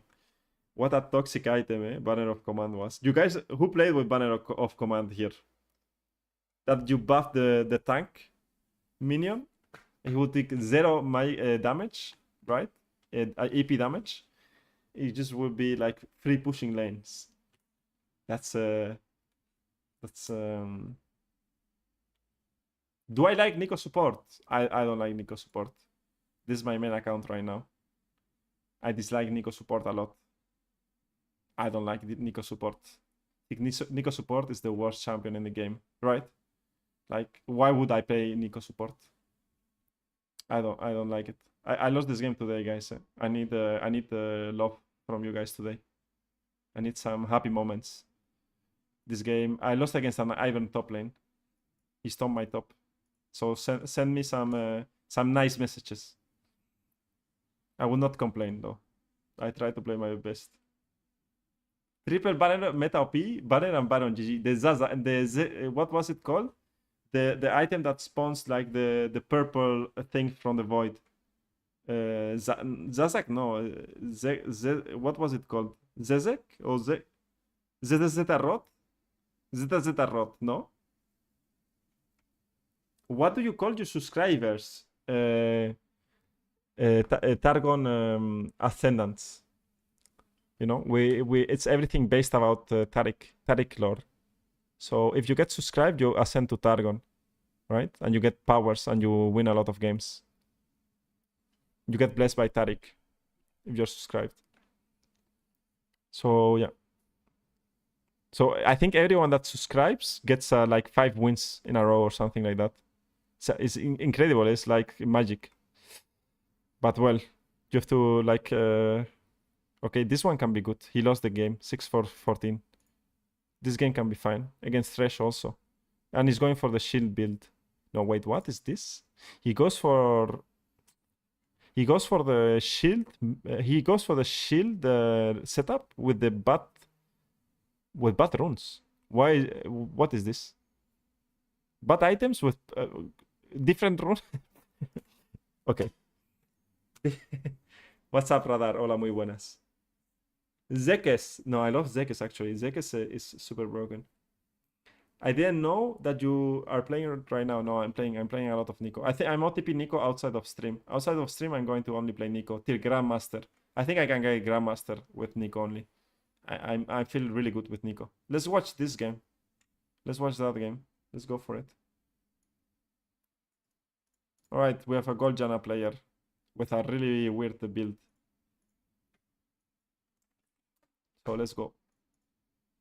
He plays Brand, so let's see.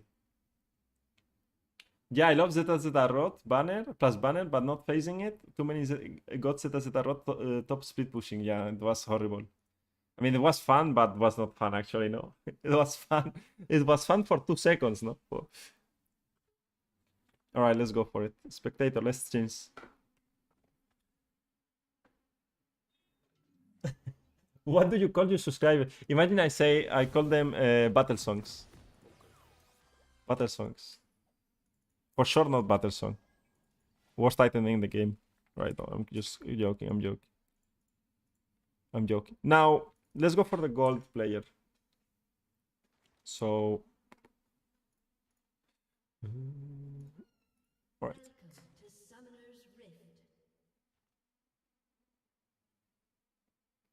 Ok, radar. A lo mejor tienes que jugar tú, ¿eh? A lo mejor tienes que jugar tú. ¿Qué va a hacer? Stark's favor was amazing for those who know. Stark's favor. I don't know what Stark's favor was. Or I don't remember, at least. When does season 15 split ends? In 4 months. But Omega, there is no more ending, by the way. Like the solo queue, the ranking ends on November or December. I would say November, no? So the ranked reset is... there is no ranked reset between splits Omega anymore. That's gone. With Karma nerfs, is Qmax worth still, or do you think a pivot into Emax scaling build? I like more the what's called the shield build. The shield build is way better with Karma, I would say. Like Janna, I think Janna shield build is better. So when would I go? For example, this game as Janna, let's talk about Janna right now. Let's talk about the build and the runes. Now, this game, I would go for Comet. Mana Flow and Celerity are fine, and then Scorch, and then I will go for Relentless Hunter and Taste of Blood or Chip Shot. Now, or Deep Ward. You can also go Deep Ward. Now, I will go for the Reckless build or the Move Speed build. Let's call it the Move Speed build, because I have Yasuo and I have Gwen. These guys need to win. If they win, I win. If Yasuo and Gwen wins the game, think about that, you win the game, right? Now, last game, you had Malphite and Ziggs. Imagine ganking a Malphite, guys. You run to lane, you throw your pigeon, right? Or whatever it is, right? It's a cloud. You W the guy, and Malphite throws a rock that slows. Runs to the guy and throws, like, slaps him. How boring is that, right? You're not getting anything out of that, right? Or Ziggs is going to bomb and miss 2 skill shots, right? I'm not roaming to those lanes, right? I'm going to play around my lane and probably around my jungler. So I would go for the shield build, a bit more scaling. Now, this guy is going for the shield build, but he's not building the shield build. So I don't understand what is going on. He's going for Turelia's Battle Song and Imperial Mandate, I believe he goes, with Aerie and scaling. So he's doing a mix, right? Let's see how it goes. But I would roam a lot. Plus you have Ezreal. You got Ezreal. Ezreal. Sorry for my pronunciation, guys. I will work on it. Now the W is good for mana flow. You don't win auto attacks. I mean, you do win with the passive of what's called of my friend Ezreal. So Ezreal needs to spam Qs on the wave, right? You see he has 3 stacks of the passive. So this is pretty good already. I'm going to take the camera away. Now he lost his passive, right? You see? He lost his passive. So this is a problem with every Ezreal that I know. Like here, he needs to Q, by the way, to not lose the passive. And then they hard win after. But because he lost the passive, because 98% of Ezreal players don't know what Ezreal passive does. Till you get to Diamond 1 or Master. Sadly, I don't know why. But is the essence of Ezreal, right? So you can play a bit more aggressive, those level 1 to level 2. You know, she's playing fine, better. I don't dislike going that aggressive, to be fair. . Just what? Q? Okay, just Q. Okay. Do you think shield build is still good here? Or with aggro laners you want Scorch? Comment always. I would roam more. So I would probably go for more aggressive build. But you can go shield build as well with Gwen and Yasuo. Right? You can go for a shield build. Both are fine. Now, as Janna, you want to dominate more this bush, right? You want to control more this area and play from here. Now, when you play from here, what do you want to play for? What do you want to play for if you play here? Why is Janna not playing here? Janna's playing in the middle of the wave. Why would you play in the middle of the wave, right? You're playing here. What are you scared playing here for, right? They have vision. They see you. I would not go for normal ward. Probably with super is better because you're on a winning lane, but it's okay. It can be a bit scary playing without ward, I understand. But let's say this is warded, right? Now they see you. Janna's here. What is scary is the Q, right? The Q of Thresh. Now the Q of Thresh, if he uses Q, use dodge, and now you play. This is what you have to do. You want to be on the bush, bait the Q of Thresh. Once you use the Q of Thresh, because the distance is pretty long, you are able to dodge it. You dodge the Q. Now the Q of Thresh has how much cooldown? 19 seconds of cooldown, guys. 19 seconds, right? So what do you want to do? After that, you play aggressive. And then he cannot do anything. You can already play on a closer distance, so you can hit your Ws. Now, because Janna is scared of getting hooked, she's not able to play the lane as she should be playing, right? So play to bait enemy abilities, like here, for example. Like, he has hook for 17 seconds. She has to get control over this bush and play aggressive from here. Come on. Look for a W, look for a mana flow, right? You want to look for a mana flow here. Yeah, that's what I like to see, right? Now you have to crash this wave or let it push towards you, but I would say crash it, because you have a stack. That's good. Hit the cannon, hit it again, hit the cannon again.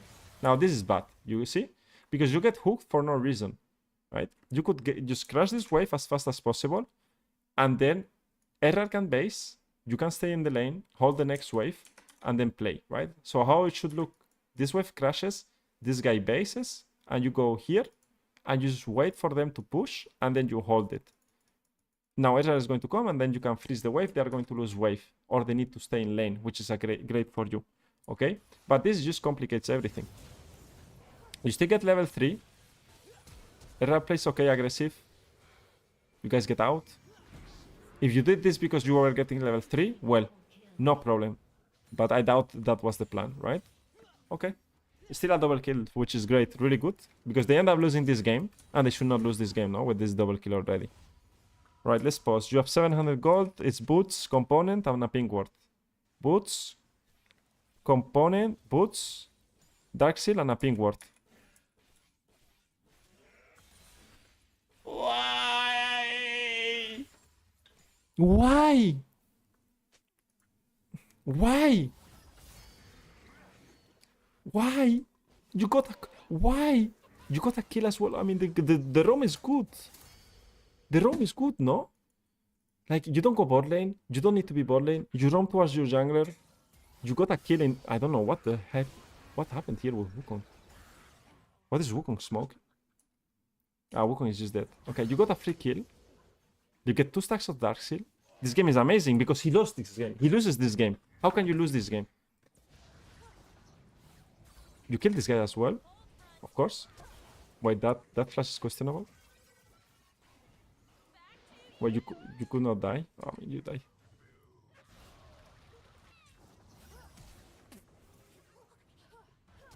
You don't need to flash here, sadly. Well, he dies. He can buy a control ward. For sure he buys a control ward now, right? There's no way he doesn't buy a control ward, right?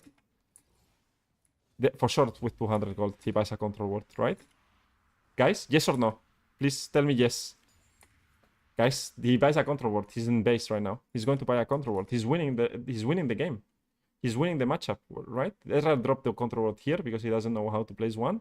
But he's winning, right? He's going to place one. For sure. There's no way he exits base without a control ward. There's no way. On a winning matchup, like with a roaming champion. There's no way.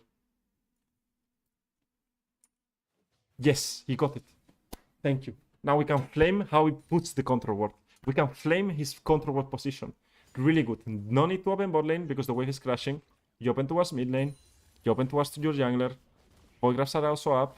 Now, this opening here, you can do this like this, or can do this like this, because they have no vision here. Going through lane, you are just giving them free information where you are, and you don't want that. You could do this right now, if you want. But well, for some reason, goes for mid lane wave. I don't like it. You get one caster. Okay. All right. Let's calm down a bit. Let's see what Janna does. Stays around mid lane. No need to be bot. Look for maybe something. Top lane. Okay. Playing around the silence. That's fine. Now, what is Gragas doing? Very bad ping ward at the moment, right? There's no need to ping ward here. Now, Gragas is going towards top side, and you're going bot side.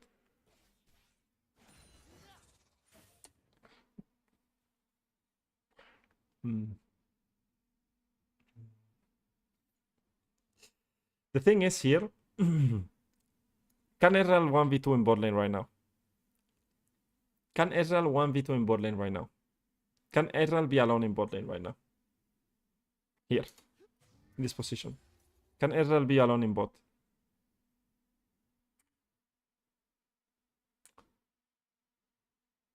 That's the thing. Because you are playing against Wukong, and Wukong might be going for Voigraphs. He could be going for Voigraphs, right? You can add a member on Voigraphs right now. You are 3-0 Ezreal. You're 2-1-2.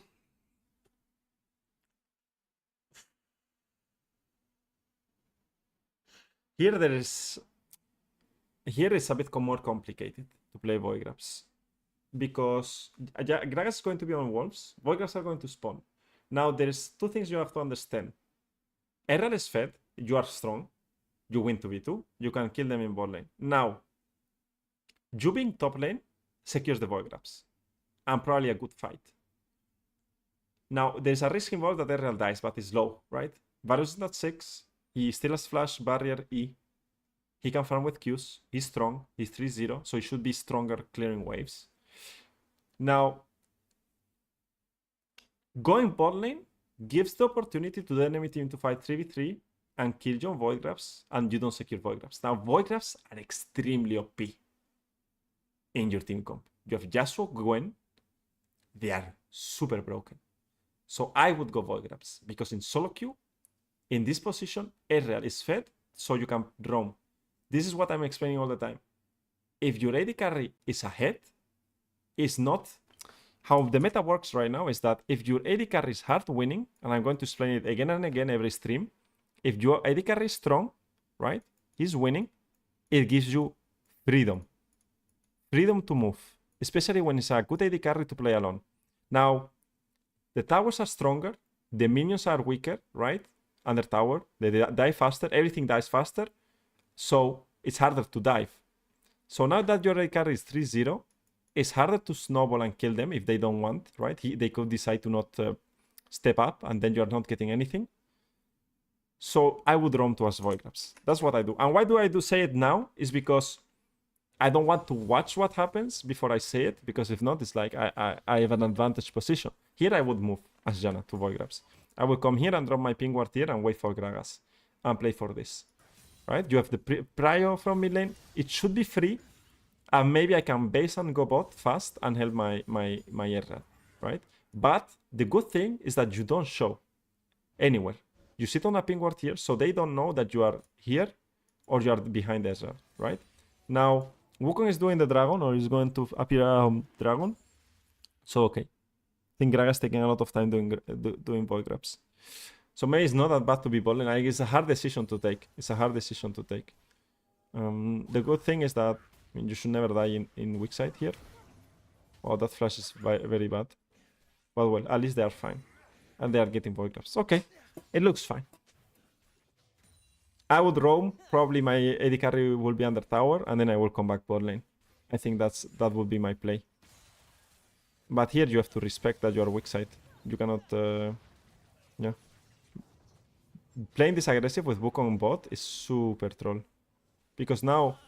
The only thing that has to happen is that Wukong says, bot lane is fighting. Wukong comes here, kills the Ezreal, gets a shutdown, right? And gets fed. You don't want that. So this is a risky play, a very risky play from Janna and Ezreal right now. Because Wukong should be on Dragon. But Wukong could be coming and kill the Herald right now. Of course. And now Wukong gets a bounty, right? He should get a bounty. And getting Wukong strong is not something you want. Now, is he going to get it? Now, we don't know. They play it? Yeah. Alright. Doesn't turn out that bad. The wave is not... Well, Yasuo gets also another kill. Okay. It's risky to do it because Wukong is bot. They don't get the dragon. It turns out that it's not that bad. The shutdown is not that big. So I'm excited to see what ends up happening to lose this game. Because probably some mid-game problems. If you guys know the risk and you want to do this all in bot lane, and you know that you might be playing the Wukong gank, then that's fine with me. But you have to be careful. I mean, if you know what's happening, that's fine. I'm not saying don't play it. But you need to know your weak side, and this type of things can happen. Hello, Crow. Hello. How are we doing? Yeah, Thresh can be scary, that's right. I mean, with the hooks, he can be scary. Now, we got Sweeper, we got a ping ward, and we got 3 wards. Now, we know what's going to happen, no, guys? What's going to happen, guys? You know it. I know it. Crow knows. X-Ray Crow knows what's going to happen. Danny knows what's going to happen. Everyone knows what's going to happen, right? Right now, with what you want to do with Janna is you want to be more involved around... I mean, Gragas is going to do golems here and gank bot lane or do dragon. Or he's going to go towards top side, right? I think Wukong is top side, no? No. He did a weird path in Gragas. You want to enable this area, right? For Gragas to play. Sadly, what I think that's going to happen is that Janna is going to ping ward this push, and that's a mistake, right? Why? Because you have sweepers, so you want to sweep. You always want to sweep these 2 bushes. Gragas comes from behind, and then you can establish a control ward here. This control ward is going to help you push more your lead. I mean, it doesn't look like they have a big lead, but they do have a big lead in bot lane, right? Like the difference in gold in bot lane right now is 1.2. So that's pretty huge. I mean, Veigar's strong. And she's going to sweep. That's really good. No ping ward needed. I like that. She should continue with the sweeper in the like this. Like here, and make sure that Thresh doesn't get this ward.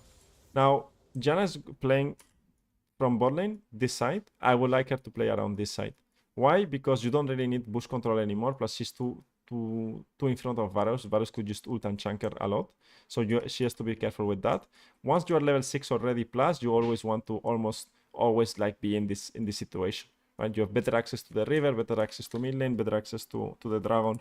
Right? Here he might get ulted. So you want to be careful. Now this ward is not really good. It's a waste of a ward, waste of vision. Right now. Let's see. Another hook. She's dead. She survives. Wait, Varus didn't kill? She's baiting every hook to kill, by the way. She's smurfing. Alright.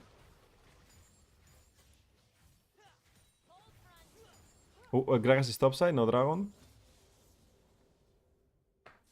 Alright, now we have a problem. I mean, you guys know what I want Janna to do and what Janna should be doing, but there is a problem, right? The problem is that Wukong is alive and she's pretty low, okay? And she has no summoners, she has no ultimate. How can we play this without dying or risking our life, right? Is that as Janna hitting tower right now doesn't make any sense because one, you are taking the gold away from the plating. Probably Ezra is going to get this too. But what do you want to do? What's your job as a support? It's the same thing as in the silver situation. And these type of situations, knowing what to do here is so important. It happens every game. Like the last game happened, this game it happened as well. Now, how do you access to the enemy jungle without dying, right? You want to go step by step. How do you go step by step? Is that every time you go near to our bush, you are doing one thing, that is face checking, right? You are face checking a bush, so it's dangerous. So you need to take it step by step. Now, you have a control ward. Where do you use your control ward? You use your control ward here. Now, once you use your control ward in this spot, right here, you will know that they have no vision here. Meaning that you hugging this wall, right, they don't see you because they have no vision. Now from this wall, you can ward this. Now once you ward this, you know Wukong is not here. Now once you know Wukong is not here or here, now you come here and can use this plant. Now after using this plant, you could come here and drop a ward here, right? So now you have a pink ward here, a normal ward here, and another normal ward here, which is going to protect Ezreal for getting these 2 plates and the next wave. You can charge Tornado as well, as Danny said, at the bush before you face check, just to be extra careful, right? But you want this line of vision, right? If you add Sweeper, then you can play it different. For example, you could sweep this, and from here you can control ward this position. Now, why you control ward this position is because we said that if you control ward this position here, you make sure that you are not seen. There's no vision here, so you can establish a ward here and maybe a ward here step by step. I'm making sure that this is dangerous and this might be dangerous, right? You can always use this the plant. Now, if you see Wukong with the plant, then do fast the wards and then you back off and here you base. And you're in such a good position. Now, what's the mistake now? What's up, Pran? Is that Janna's going to hit. But while she's hitting, she's not doing her job, right? That is the support job to do this. She's taking 1 wave of experience. And not only that, you're sharing platings with Ezreal that wants to get accelerated to the 2 item spike, because Ezreal with 2 item spikes is really strong. You are also scared. You are going to see how scared they are. Look, in bot lane. They are going to be so scared. You will see in a second. Look how scared they are going to be. Like, Ezreal is scared. Like, he has a ward, but he's not warding right now. Because he's scared to face check Wukong. And they are hitting the tower. Hitting the tower. And now all of this should be warded. All of this.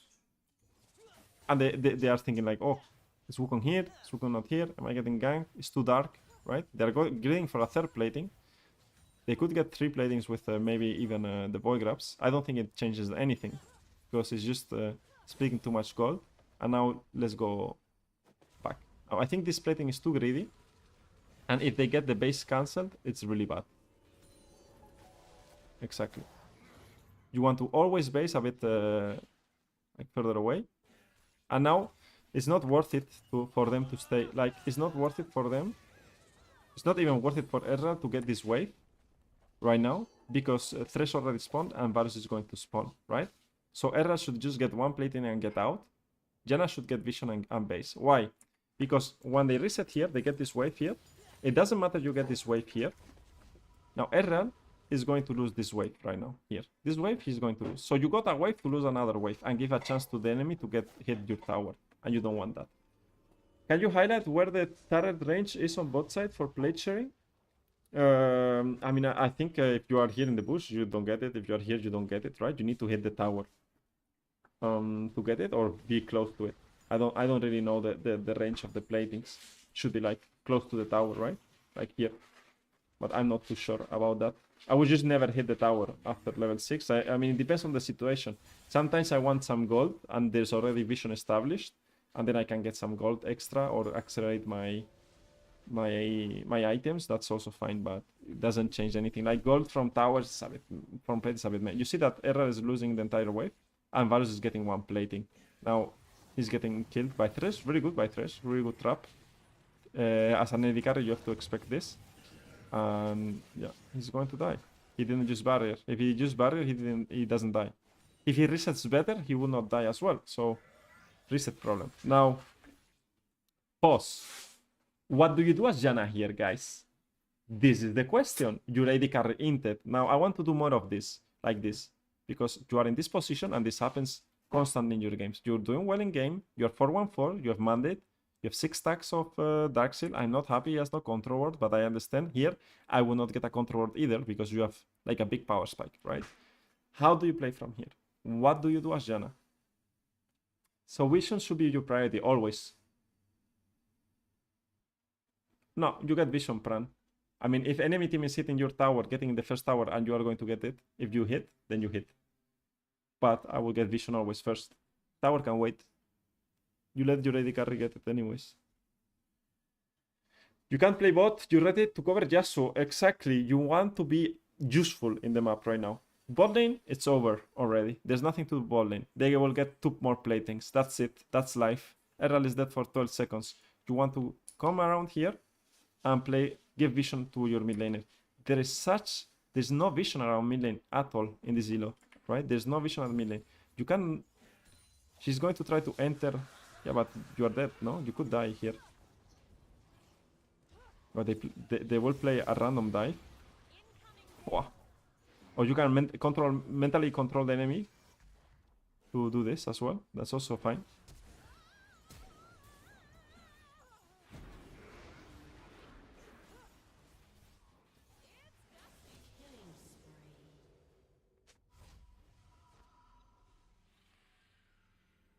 What the fuck?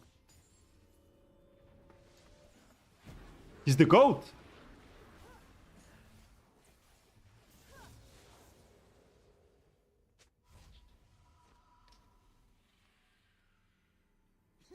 This is good, guys. This is good. He's losing this game as well, by the way. He's the GOAT. He got 2 kills out of nowhere, right? He went for the play. He said, okay, dive me if you can. They failed the dive. I mean, I think Wukong could be there or should be there. Just be a bit more patient. It happens. It's gold. We take those. We take those. Would I have done that? Hell no. I will not go there with 6 stacks of Dark Seal and try to die there. Giving a shutdown. I will never go there. But we take it. We take it for sure. I mean, this gets more exciting. Now, this ward is really bad. You don't want to ward like this. This ward is decent. You have to ward here. Like, you are face checking this. You need to ward it. This should control ward. This should be a pink ward. She's not buying control wards. You lose this game because you don't buy control wards. Like here in this moment here. You're winning. You buy control wards when you can. I understand you don't buy because you got Imperial Mandate. What else do you want? How greedy can you get? How greedy do you get? Here you kill the Teemo. Pathing is bad while chasing. Let's talk about mechanics a bit. So, now that you are going to chase Teemo, she's going to do this. You never go this way. You always do this, right? You play for this bush. I mean, look at this. Teemo right now is going to do this. Guys, you don't chase like you need to try to meet the move speed of Teemo with his like the distance, right? You want to change it to this way so he moves this way, right? You don't move directly. Like you don't want to never be behind Teemo. Like you never want to be behind Teemo. Like here. You want to be always in front of Teemo while you're playing here. You see? Now he's behind Teemo. You want to be here already. Why would you be behind Teemo? Now we lost Teemo. Keria's playing gold. Yeah. They still kill him, by the way. But you have to be careful. Now this should be go on ward this. What is he going to do? No wards, no vision. Alright. And no problem, no problem. The game is going great. The game is going great. Now,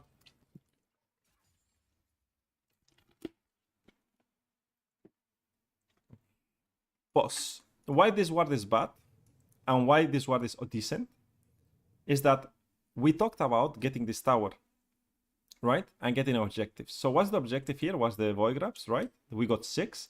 We got 6 with Gwen and Yasuo. You cannot lose right now as Janna. Now, what is lacking here is vision like this, or vision like this, right? You want vision here and a ward here. So Gwen can play the tower forever, because now if this is warded, we will see Wukong here trying to go for Gwen, or someone trying to go here for Gwen. But instead, he decided to drop this weak ward right now, and a ward here is fine for the gank. But I will need some more vision here, because now Wukong is going for Gwen, and she's going to stop the pushing, right? And you want to give vision right now. Now you want to base as well. You don't really want to gank mid lane. There's not much you can do mid lane. It's over forcing. Plus your Gragas is not involved on the play. So I don't think you want to do this. And you don't want to face check here. This is face check. This is really bad. You need to be careful. And now you go back bot lane. So this is a big mistake. This is a very big mistake. And a common mistake as well. Let's go back. So if you are going for the, what's called, the challenge of running 25 kilometers in Summoner's Rift, then you should play like this, right? Because you made a play in top, and you're running from top lane to bot lane. Why would you run from top lane to bot lane? after making a play. Look at it. Why would we do this? Now, once you do a good play now in bot lane, you don't have resources to do anything with that. You should be opening from base to bot lane. Is this why people say just play Zyra and Lux in low elo and carry yourself? No, I mean, I think she's going to carry anyways. She should be able to carry. She already did a big mistake right now. She's not she's going to die randomly. I mean, she's not going to die here. But after they kill in bot lane, or if they do something correctly in bot lane, now she has no tools to do anything as a support. It's just that the concept of playing support is wrong. Right? Like Janna here should never be hitting tower. Erra should do everything, and she should give vision here and do the same thing as we said before. She needs to give vision here if we want to play for this tower. She wants to get this vision step by step and carefully. But now she's low HP. She needs to base. You cannot die here. If you die, you're trolling, right? Like, you cannot die being 6-1. You need to be very careful with that. She needs to base. I just want her to base. I spend her gold. How much gold does she have? 1.2. That's a lot. A shutdown can change the game. Because if Wukong gets a shutdown, or Varus gets the shutdown, then it's like a lot of gold for them.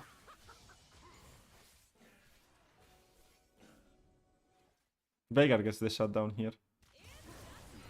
Oh, he could have gave the kill to Thresh. You need to be careful basing here. It's warded. Alright, now Janna's going to base. She's in a really good spot. She has Zazak, she has Mage Eyes right now. She is not getting she's getting a control maybe if we are lucky, so we can claim the control, but she's getting 28 AP instead. Alright, we respect that. Now we get bot tower as well. What do you do as Janna here? Right? You have to think. I'm opening the map. What should we do? Janna is not taking your advice on putting the ward on the edge of the bush. No, she's not. I mean, she's not doing a lot of things. Janna's been lucky so far. They aren't taking advantage of her mistakes. Yeah, I mean, you can get away with it in gold. That's the problem, right? That's the bad habits built here. In silver, gold, then maybe in platinum, they build the bad habits. I have so many people that come to coaching, and we do the coaching session, and they have so many bad habits, of course. But because they are not going to get punished. But I don't care if the play is good. I'm going to tell you the play is not good. Turns out great. Good for you, you know? Better. You have a lead. I want you to use your lead. Now, she has a big lead. She should be using her lead to play. But this is a difficult position as a support in gold. Because how you have to play here is with vision and very good with vision. Right? Because you want to cover your split pushers so they are able to play. Now, I'm going to explain how I don't want to see Janna playing the mid game. And what I want Janna to do this mid game. And then we are going to see what she actually does. Okay, so first mistake that a lot of supports do is that they are going to play. I'm going to mark. I'm just going to helicopter this way. And they are going to play around this area a lot. If I see Janna playing here, we are going to lose the game. Right? There's not much you can do against a Veigar in mid lane. Maybe getting Herald and then dropping it in mid lane.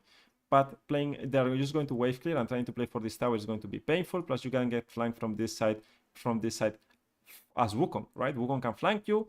I don't want you to be hitting the mid tower at all here. That's very troll. What do I want you to do as Janna? I want at least to, if you want to drop some vision here or here, that's fine for me. But I want you to attack silent. How do you attack silent? You set up vision for the Gwen here. And the same thing, you use the Tribush as a safe zone for you to establish vision in here and here. Once this tower is falls, then you establish vision here and here. So you can play for this tower. If you are able to access to these bushes, then the same. That's great. But you see, first step, we play for this vision. Second step, we play for this vision, right? And we play for these towers, especially with split pushers. Now, if we add a Ornn, right, or Sion, instead, what we should be doing is we can play with their push into mid lane, and then together we play for the tower. And then that opens the entire map. But because we are playing with Yasuo and Gwen, it's very hard for us to fight in mid lane randomly with this tower alive. So we want to enable them. You can do the same in bot lane if you want. So if Yasuo's opening bot lane, you can do the same, right? Establish vision here and just use this Tribush to access to the other sides, right? Now, let's see what she does, because Erra is already going bot, which I dislike. I think Erra should go mid lane. But yeah, let's see. I'm excited actually. Now that we explain it, it would be nice to watch, right? Let's see what happens. Let's play. Because she loses this game, so it's a bit tragic she loses. Maybe she got unlucky, right? But now getting mid lane wave here, not the worst. I would go top side. I would not care about mid lane wave anyways. I would not try to mess with Veigar. He one-shots me. And he's going to play around mid lane. You see? There's nothing to do here. I'm lacking the vision on top side. Let's wait a bit more. Gragas is on top side as well, you see? So you want to be around top side right now. Now contesting mid lane is going to be very risky because Wukong could be here.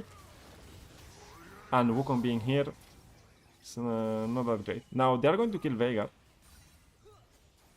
And everything I'm saying is like they are getting a lot of good stuff, by the way. They're getting a lot of good stuff. Wukong was not there. They don't get punished. Wukong has no ultimate, I see on the screen as well. So, okay. Now, you see how she's still staying in mid lane all the time? Gwen died. Now, if we watch how Gwen died, it's cool. If Janna is here right now, if Janna shows right now, does Timo die? Yes or no? What's up, Feale? Timo is dead. Gwen kills Timo. You kill Timo with Gwen. You get 2 stacks of Magi, or you get 4 if you get the kill. You set up your vision, and Gwen is going to get this tower. Gwen is fed. She's getting fed. Who do we want Gwen fed? Right? You are playing mid lane, which is pretty risky, right? Vega is pretty strong. Like, he's the strongest member in the team, right? You are playing for a tower that, you know? So, you are making that play. Okay, you make that play. It happens. Thresh goes as well in. Wukong is not on mid lane. Varus is not on mid lane. So, it's a 3v2. It turns out to be fine. But now Gwen died on top, right? But is it okay to leave your AD carry mid 1v2? Of course, you should every time. Every time. No. You never match Thresh. Error can 1v2 the lane. Error should always be mid lane alone. You can hover him, but how you hover him is being here and here. You don't show on mid lane. Now, if he needs your help, you step in. But Error is so fed that he can do it alone. And again, he buys you freedom. Guys, get the freedom for free to roam. You get the freedom and you roam. Now, Janna is 1 HP or in half HP. Nothing to play around. No vision established yet. And yeah, for sure, you should play like Brand or Lax if you are this fed and you are not going to move with your team or don't know how to play the map, right? That's why I'm doing also this series. So you guys know she's going to ward over the wall. It's a nice ward for the dragon. They're going to kill Thresh here. There's no way he survives a combo. Okay, that's also nice. Now, from here. What do you do as Janna? You have so many options, right? The last option I want is you helping push mid lane with Erral. Erral doesn't need you. He already killed Thresh. Now, Thresh is not a threat, Bran. Thresh is not going to be on mid wave, right? As you said. So why would you be mid lane? Now, Yasuo is going to die. Yasuo is going to die. Someone is going to come from this way or from this way, and they are going to collapse on Yasuo. That happens every game, right? So you could come here, give some ward for Yasuo here, establish a ward here, and be behind Yasuo. Now, when Veigar comes and Wukong comes trying to kill Yasuo because Varus is going to be top mid lane, and it's going to be a 1v2, you are going to change the 1v2 into a 2v2, and because you are fed as a monster, you are going to kill them, both of them. So I think they are going to attack Yasuo on side lane. That's my prediction, right? Seeing how this goes. Erral is safe. He has still an E, right? Later on. So you see now Veigar is coming and maybe Wukong is coming here, right? And then they're going on to him, right? Or maybe you can make a difference, like helping him, getting some nice vision here.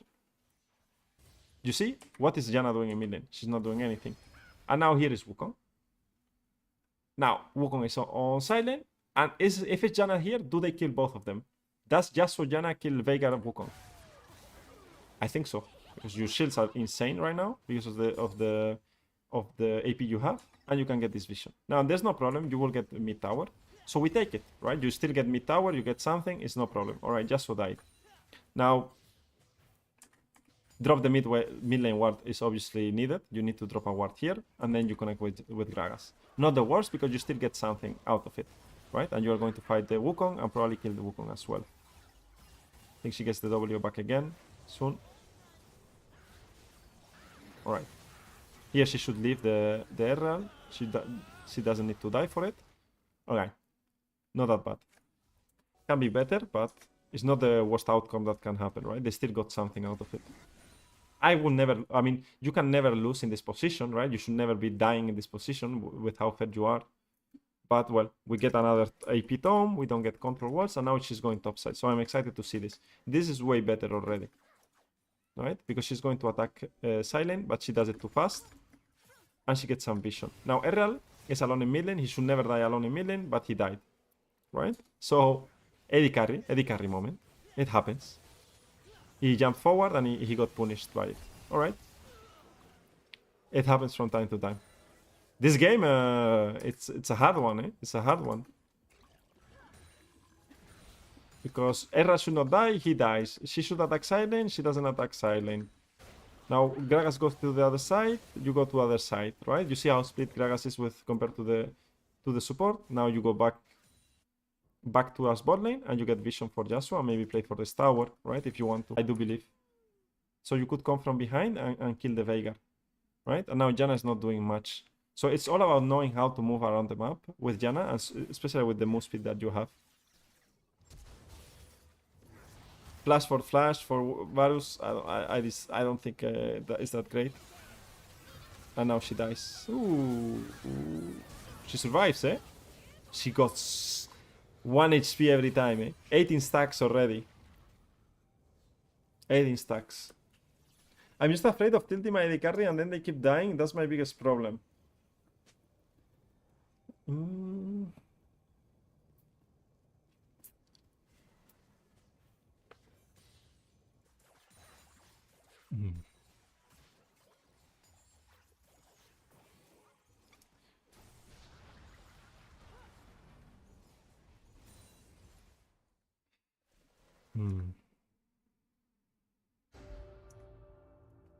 If that's your biggest concern, turn off the chat. No, the concern I think is not the chat. I think what he's saying is that if he leaves the AD carry alone, the AD carry is going to run it down, so you're not going to win the game because your AD carry doesn't want to play, right? I think those games will happen, right? Those games will happen. But for example, here, what is Janna doing in mid lane? After this play, right? She goes back. She goes to top. This is fine. You defend top lane. Not bad. You go mid lane. Why do you go mid lane here? As Janna. Why are you not going bot lane? Right? Or why are you not warding Atakan? Or why are you not... Like, how many wards did we get here? In this area, how many wards did we get here? Like, I will zoom out. Like, show... You are Janna. You are 4k ahead in your team. How many wards did we get past this line? How many wards did we get here? From Janna. The entire game. How many? 0. Right? 0 wards we got here. In this area. Here, or here, or here. 0.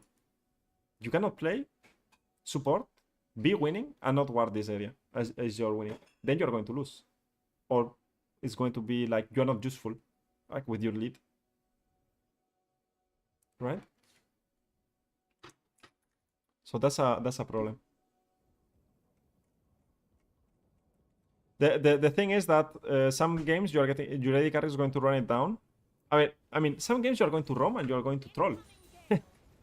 I mean, I can explain how to roam and what the things are, but you need to troll your games.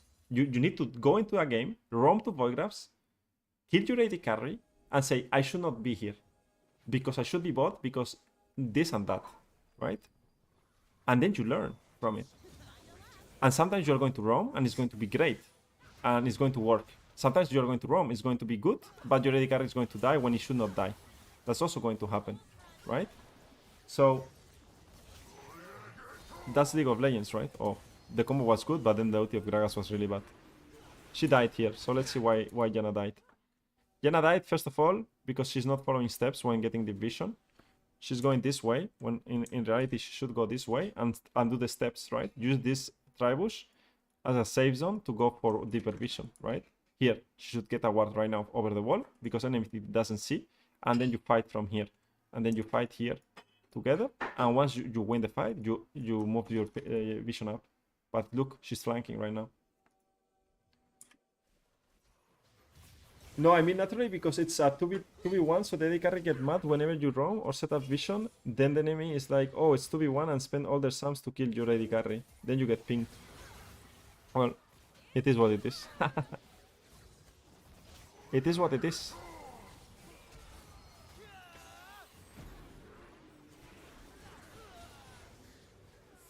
But if every support that is high elo roams and that is climbing roams, then you should roam, no? As well. That's the thing. Now, let's change let's change your concern the other way, or let's change your guys' concern the other way. She didn't get vision. No, she didn't drop any ward here yet. So I'm still waiting for that.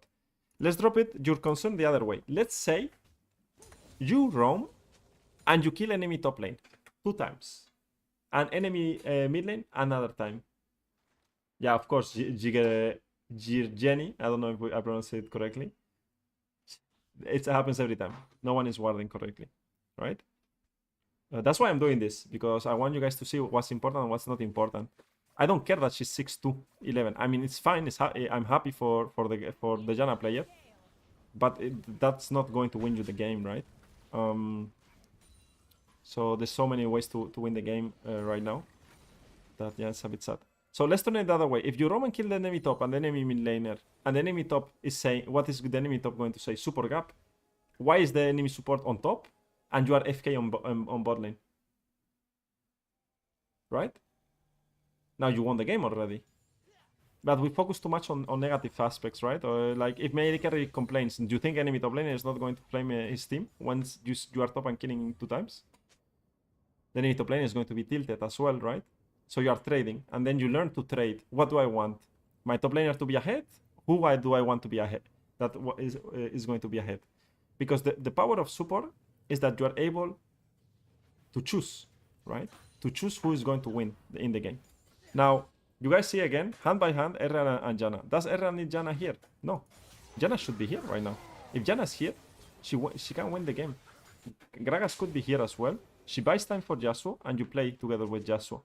Now, because you are locked in mid lane, your potential as a support drops a lot. Now, the only way you win the game is because you scale and you end up fighting in mid, and that's all. And that's how you win. Exactly. If you do good roams, the enemy will get mad. Yesterday I was playing Nico. Man, I ganked my Garen yesterday. I ganked a Garen level 2, and he died before I arrived, and he blamed me. You know, like if they want to blame, they're going to blame you anyways.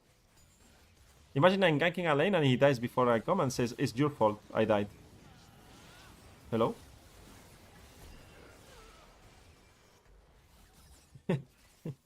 There's nothing you can do there. And now this game becomes very, like, there's no control on this game. Like, there's too much 1-3-1. That's not the issue of Janna.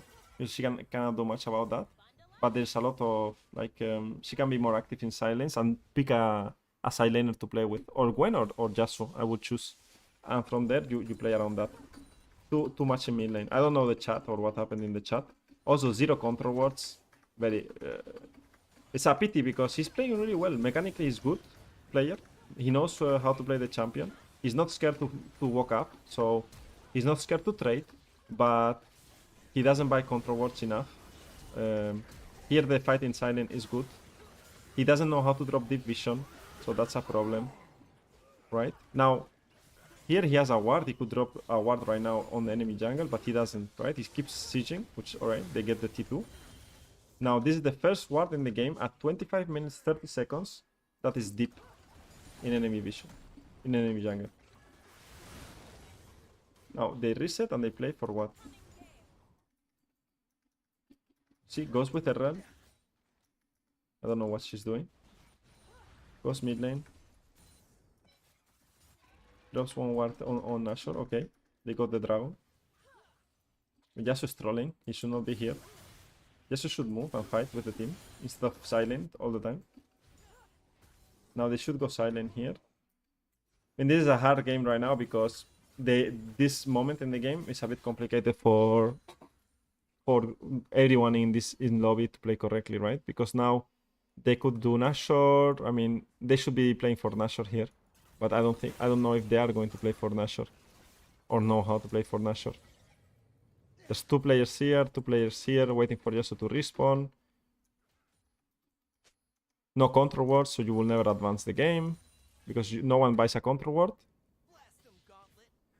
You're not going to be able to do Nashor if you don't do buy control ward. If everyone buys a control ward, you do Nashor very easily because you deny so much vision, because this should be warded. You see how many wards, and also like you're playing against team and you're not getting control wards. I'm a bit disappointed. Again, you see what I said? I don't want to see you in mid lane, and it's always the time in mid lane. Now, would something change if Janna is here right now? Yes or no? Of course. Gwen survives and you kill them all after. Now you died. And that's it. If Janna is here, instead of being on mid lane, they win the game. So it's just being at the right moment. Like, being in the right moment at the right time, and that's it. Again, towards mid lane. We sweep. You sweeper. Okay. No what's in mid lane yet. Do dragon. Now, it's going to be a long game if we are waiting for dragons, no? It's going to be... No, it ends soon. Any team is going to pull the trigger on the Nashor. They kill Ezreal. His team is perma-split pushing. And that's also like... It's laner's fault. I mean, Yasuo and Gwen didn't play a great game. Because they are perma-splitting. And you don't play like this. I don't know why. Why would you pick Yasuo and Gwen and perma-split?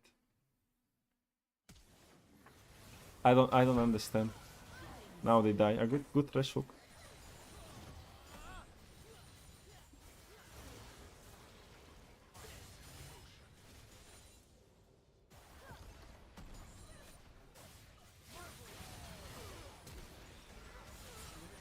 Also, out of curiosity, right? Like, there's so much content right now going on that, I mean, here it doesn't matter anymore. We talked already what was important, I would say.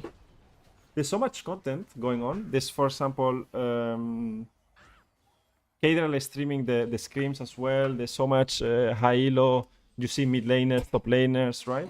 You can watch them. If you watch a couple of games, you will see how they never split push so much, right? So, or top laners, they will never split push that much. And if they split push, that means that your mid laner is grouping up. So someone has to group up. You can pay attention on that. For me, it's or maybe they play the game and they don't watch other games or other players. That's also a possibility.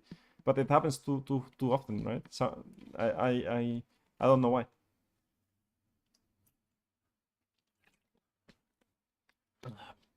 I think you find the answer, Danny, actually.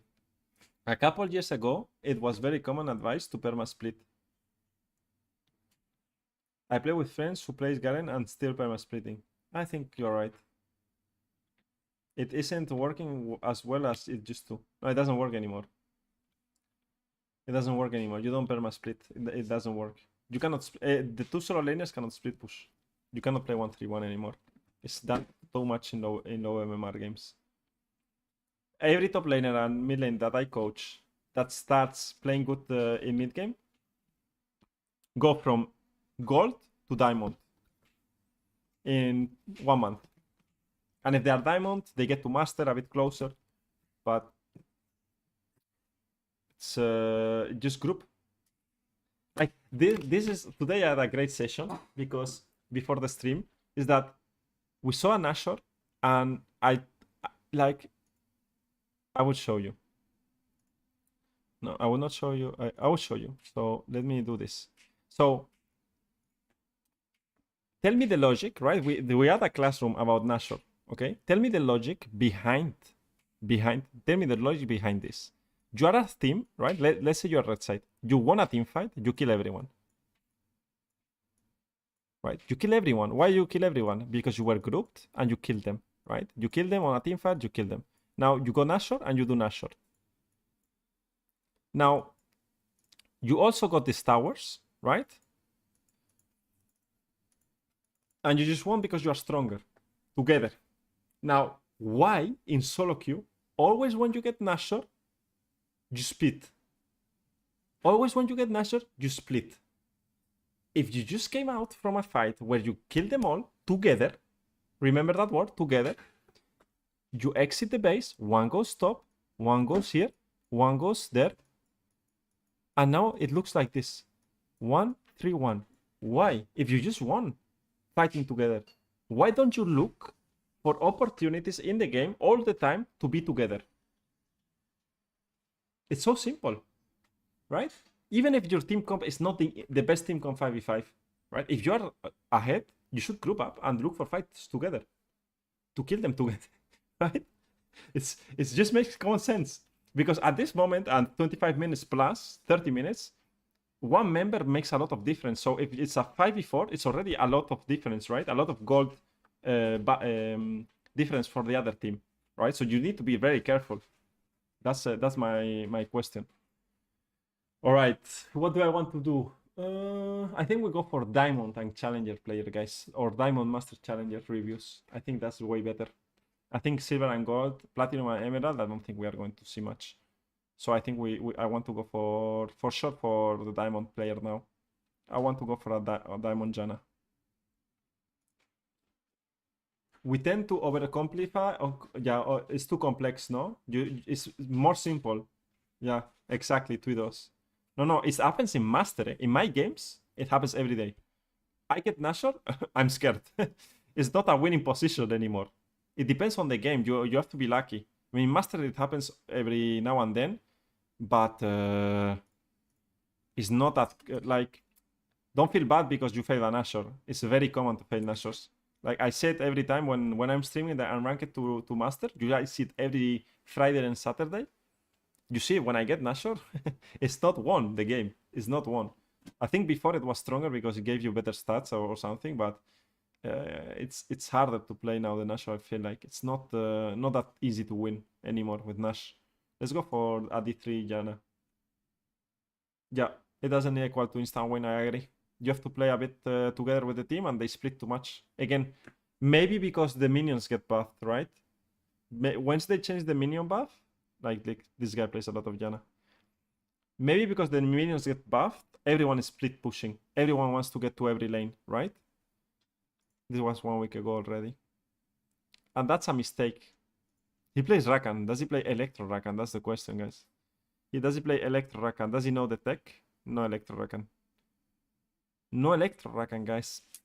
Needs to get a bit more popular. Alright, we can see the Echoes of Elia this game. He played against a Ramus support. I don't think that's the best. Wait, this game is interesting. This game is very interesting. Jinx go with... This happens in Diamond 4. Jinx goes with heal against Ashe and not cleanse. And he goes Mikael. This guy looks smart. He's a smart player. He got Mikael's second item. I think you should go first item, Mikael. If your AD carry lost a bet or something and doesn't want to play with cleanse. 0-7. Holy moly. What a game that must have been. What matchup could we watch? This one, Draven Janna, I like it. Draven Janna, we could watch. Draven Janna into Jinx Nami. I want to watch this one. This is like a hard winning matchup for Janna. We can flame a bit the guy in Diamond.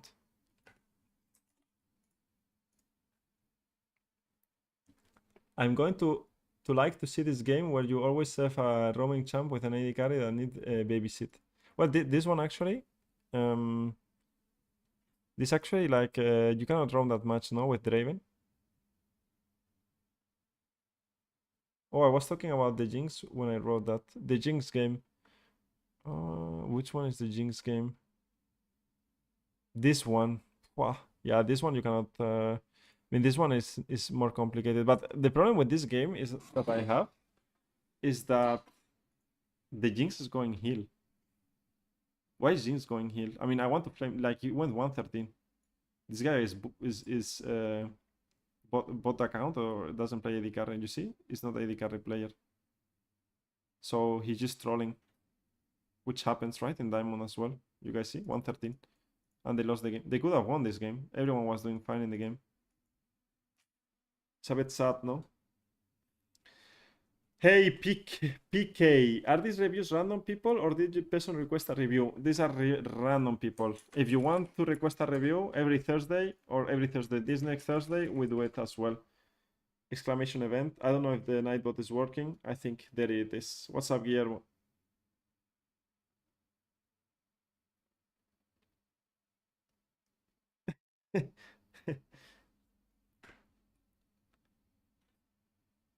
Second best star skin. Pool party in summer, Arwa. We're playing. I played that on summer. On summer, I go pool party. By the way, how many ping words did people buy in this game? Where can we see it? Vision score. Control wall pushes 2, 2, 1, 1, 6. Wukong pushes 6 and Thresh 9. I love the Thresh. Thresh played well. He lost, but I mean he won the Thresh, but Janna played also really good, but well. So I'm going for this one, no? Is the Draven one? No, this is not the Draven one. I want to see the Draven. It's also a champion that you cannot really leave alone. It must be a win here. Is this one? Yeah, it's this one. Let's watch. Diamond. Bloodstone Taric is the real tryhard skin. Nah. You guys don't know. Nah. Nah. Guys, come on. Come on, guys. Come on. You don't know about skins. ¿Pero Tier Z es el número 1 o lo peor? The Draven is fine. I had one mad at me because I didn't pick a kill lane support. Well, what did you pick? I think everything works with Draven, no? Everything works with Draven, to be fair.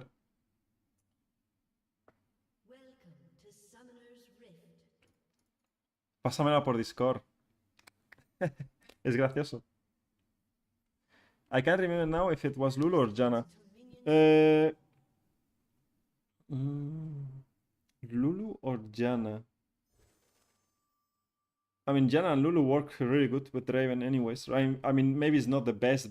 Maybe you want like a hook champion or something like this, but it's still super good, right? Like you get everything you need. You get Lulu's a bully lane and Janna is still fine. I mean, it's not that bad. We'll see it in this game. I'm curious how they play it. This time around, the Draven went cleanse and they are playing against Shaco. Also, runes. Let's talk about runes. He goes for the shield build, right? The shield build is what we said before. Scaling with Gathering Storm. Mana flow and celerity the same. Font of Life and Revitalize for the shield build. I mean, Moonstone into Redemption or Mikael, and then you go for Downcore. I don't know if he goes for that build exactly, because maybe he can go a bit more aggressive. Luego lo miro, Guillermo, cuando termine.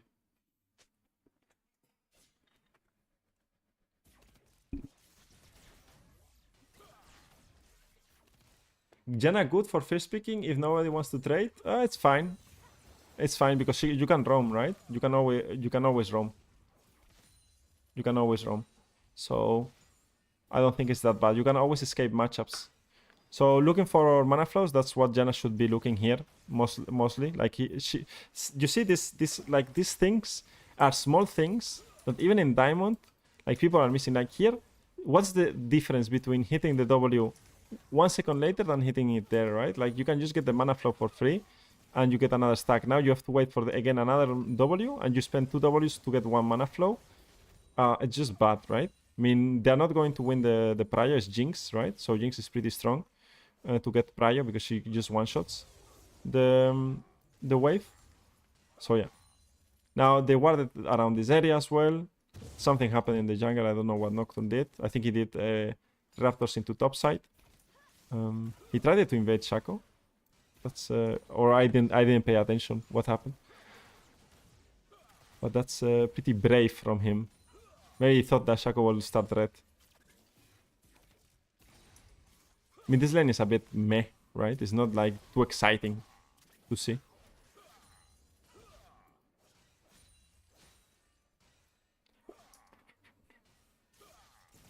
Also, you have to be careful with Shaco pathing down because he's pathing down now. He does play aggressive with the shield and trading. Doesn't get the Q on level 2. He gets Q later on. And yeah, I mean, Dami loses flash, mispositioned. I mean, I would be careful with Shaco coming bot because he's going to come bot lane for sure. There it is. Yeah, he has barrier. Shaco's no flash, no ignite. Oh, Draven kites this. No. Also, you have Nocturne. let's see how they play after. Let's see what they play after. What they could do is play slow with the wave, just take small wins, and after that, yeah, here Jinx has to push, and now the base. The wave is in a bad position for them if they can keep the freeze. He did cancel a base there. Now they are going to suffer a lot, like Jinx, Nami. This is what you want to do with Draven. You want to freeze the wave, so it's pushing towards you, and now the enemy team has to step up. Okay, so is moving for Voigraphs possible? I'm not even looking at where to move with this Janna, because you want to play with Draven and you want to abuse this freeze with Draven, right? So Voigraphs not that important. Laning with Draven pretty important, right? Now Jinx is already lost 2 waves right now, so they are bleeding a lot in bot lane. They are bleeding a lot. You see, now they're level 3 against level 4, and now they need Shaco's help to break the freeze. Now, if you are Jinx and Nami in this position, you need jungle attention, 100%. While Draven went for the flash. I think that flash, for example, that's a problem with this Draven, is that maybe gets the kill. I think he will end up getting the kill, but it's too close. I mean, you are just flipping it too much. You get the kill at the end because Jinx steps up, right? But it can be really bad. Like already here, you are winning, right? After this trade, right now, this trade is already good. Like you don't need to flash. You can keep the freeze and play for the wave. Now you are flipping too much, knowing that your support is not able to follow you, and you're using both sums. He gets the kill, but Jinx could have like survived this. Like Nami could have killed the Draven. This big mistake by Jinx dying there. Keeping the freeze is important. Like keep it. So yeah, Jinx is going to keep bleeding, and here as Janna you want to play lane, right? Well, if they get another kill, now here you want to reset as Janna. You want to go towards a bush. Do this is fine if you want, and reset. This here basing creates pressure for Jinx, so she needs to think, oh, is she in this bush? Even if you have no mana, right? Maybe she thinks you're in the bush, and she has no vision, right? Now she sees you leaving the bush, and now she knows that she can step up, and you don't really want that, right? Because she will know that you're going to base. So I would prefer to base here and create that pressure for Jinx and make sure that she's guessing. Is she still in the bush? Did she base? What's happening? But now she knows 100% you are basing. Even if it's a bit obvious, right, that you are basing, I think it's still fine to make them doubt a bit more. Yeah, Draven is just crazy, no? Every Draven play is pretty crazy. He's risking a bit because Shaco could be, if he jumps here, can be scary. Now again, you have to go back bot lane. Why do you go back bot lane? Because one, Nocturne is doing Dragon, and second, the wave is going to push, and you have to crash. Now what Janna is doing is what I say every time a support has to do. She's going this way or this way, right? Instead of this way. You never open through lane, right? You want to make sure that you open how Janna is doing right now. I mean, I don't know what Nami is doing, but maybe Shaco is behind. Exactly. She was baiting. That's what Janna was doing. I mean, Nami was doing.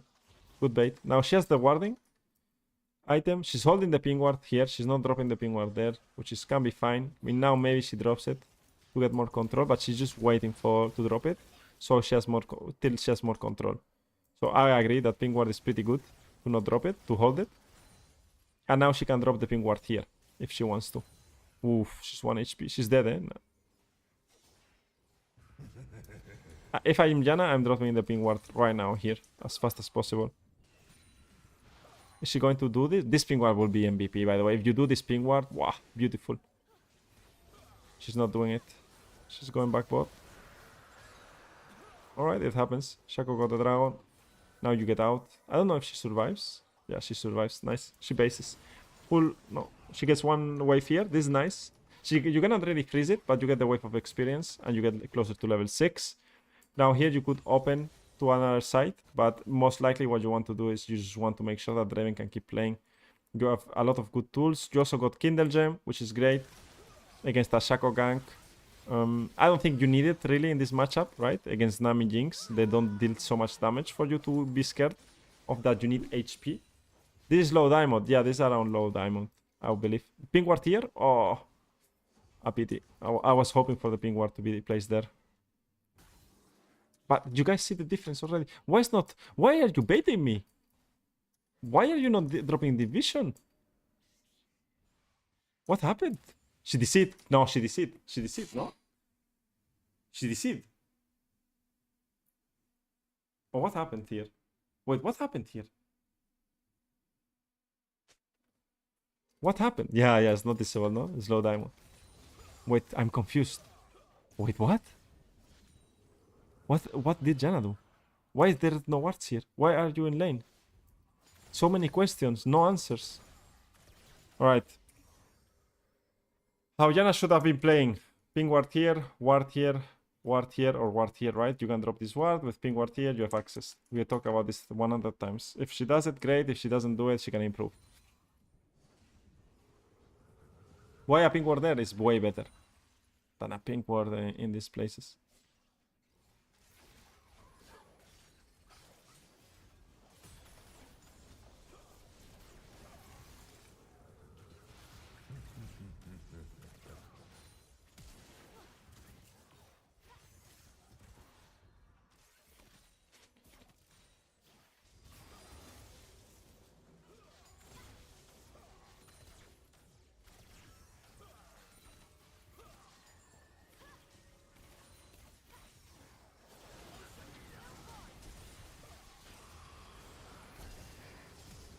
Okay, good ultimate. Goes together with the jungler, you see? Syncing up together with the jungler is pretty good. And she comes from behind together with Nocturne. I mean, Vladimir, they have to respect a bit. Get out. Vision setup can be better. I mean, even in Diamond, it can be a bit better. I'm hoping for deep vision this game, guys. I'm hoping for a mid ward and deep vision this game. I need that. I need that deep ward and deep vision. 100%. I need that. There's no way I'm not getting that. He roams. Bit late. Bot lane to roaming. Opening mid lane and then deciding can be a bit better. The lanes that he can play around are not great. I mean, you have Veigar, Gangplank. Veigar, Gangplank don't do anything, right? While you're ganking them. He fights a bit more. Drop a questionable ward. This ping ward. Beautiful. Beautiful. Can be better. Placement of the ping ward can be better. Can be here. But the ping ward, finally we get something here. Right? Something we get. Finally we got something. The flash for the play. And together with the Draven. Now, you have 2 wards. I want deep wards. 2 deep wards. Do it for me, please. 1 deep ward there. Is he going to deep ward more? Hitting the tower. Here could be a moment to hit the tower. I don't think so. But, I mean, after warding, then you can go back and hit it if you want. I think it can be a better job like warding-wise, for sure. Your jungle and top are not doing too good, but they still win the game. So I'm curious on how they win the game. Goes mid lane, doesn't do anything. You're ganking a Veigar. Who cares? Sweeping is good. Going for the deeper vision. Or deep in the jungle, connecting with the jungler is nice. Now I would not hit the tower. Is he going to hit the tower? He's not going to hit the tower. Finally, not hit the tower. Not hit the tower. Stay in fog. You see, they don't see where Janna is. Finally, you see, nice. Difference between the diamond and difference between silver and gold. Sticking together with the jungler. You see, they don't know. I'm saying you see it 10,000 times. Now they keep playing with the jungler. They keep getting deep vision. And from here they rotate to enemy bot side and they contest camps, right? This is way better, way better. This is what I want to see for sure. Now they have to do something about Nasus. I don't know what Nasus is going to... He's going to murder this tower. If he has a couple more minions. He should get the tower instead of the minions. It's a lot of gold, but he's going to get it. 1, 2... How are they winning this game against this Nasus? Why the deep ward placement there instead of the bush? I don't like it, this one. I think the bush is better. Or here in this this crossroad is also way better. I don't know why he did it. No. He's not warding correctly. He's doing better, but he's not warding perfect. Here he needs to get some vision around Raven. Because you're playing against an immobile carry. And that wants attention. Then you can play a bit more around mid lane. But how you want to play around mid lane is you want to move around mid lane. You don't want to be with him in mid lane, but you want to make sure that you are there for him in mid lane. Right? So I will not be on the wave, but I will be like making sure that I can move together with him or show up. Now they have to do this, right? Now Nasus is going to die. to probably Draven or Nocturne here. And this is very troll from Nasus. Right, now you would say, well, he dies, but they get 2 towers. Yes, but Nasus could have survived this, right? If he had a good vision or good ward, or he knew that this was going to happen, like here, for example, way before, here, right now, he could run right now. Imagine he runs. He keeps running instead of going back. Instead of doing this, he keeps running. He will already be here. And he has Ghost, right? Now, he could be in this corner and just wait to see what happens. He doesn't need to hit the wave here, right? As a top laner. Exactly, Paran. In the bush is better. So if Nasus doesn't go for this wave, he's going to win the game so hard. Because the enemy has no play in top and no play anywhere. Now he's going to make sure that he wastes the time of them, like being here, and run. And then you are on the tower, and your team gets 2 towers, can rotate bot, get towers, and it's GG. That's how you play with split pushers that are very strong. You don't push like without thinking, right? On top lane. Now he would think as Nasus, he would think, no, it's worth it because we get 2 towers mid lane. No, it's not worth it, man. You're worth 700 gold. You're giving 700 gold to GP. GP is scaling, right? He's getting 2 items now. And he's getting another tower as well here in mid lane. And I think he can't even play for another tower. Nah, he's not going to play for another tower. No way, right? But he gets 1 tower and a lot of farm. And you are losing all of this. Right? So you want to be careful with that. Very careful. Now Janna died. Right? Janna died on mid lane. It is what it is. Because that can make Gunplank come back into the game. And you are giving resources to Jinx that is already behind. Like as a carry, you need to make sure that you are in a good position to carry your team. Not give chances to your teammates. I mean, you're trusting too much your teammates there. And he has to go bot lane, no way he goes back bot top. Nasus. I don't know, where's Nasus? He's bot lane, yeah. He needs to do the same bot. I'm reviewing Nasus more than Janna. I mean, Janna here has to just play calm and play around, like, for example, Nocturne ultimate like this, or just play with Draven and just wait, like, for a good team fight, a good fight. Also, her build is going Helia. I don't know if I like Helia. I think Moonstone into downcore third with a redemption on second is way better. The shields are too insane. Not take. This is fine, taking step by step, clearing. They are playing Atakan, which is very risky. Oh my god, the Draven just goes in, by the way. Draven just goes in, eh? And GP is getting mid tower. They don't get they get Atakan. So well, they are trading a lot. They are trading a lot. Now let's see the mid game of Janna. Let's see if she gets some good vision. But they have a problem in silent, right? They always have to kill Nasus before moving. So opening here, I don't like it too much. Maybe opening towards bot lane and trying to kill Nasus is a good objective. You need to stop the split push. But there's no towers anymore to get in silent. So where is he going to go, Nasus? Yeah, Vladimir dies in silent again. Very bad from him. There's a mid lane ward here. This is from GP. Yeah, Gunplank warded this. And now it's just making sure that you trust in Draven to carry. Positioning wise, let's see on team fights how Janna positions.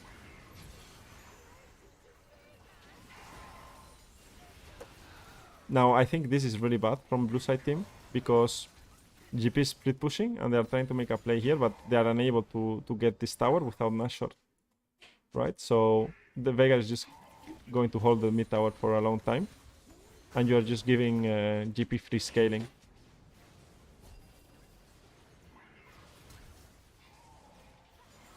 I don't like where Janna goes or contests from. I think Janna for sure has to go this way from mid lane. From this side is very awkward. Your positioning, you want to be here right now. And now you can buff Nocturne and you can buff Draven as well. Can be... It's not the greatest to do that. Now you have free time, so she's not hitting the objective. Nah, she is.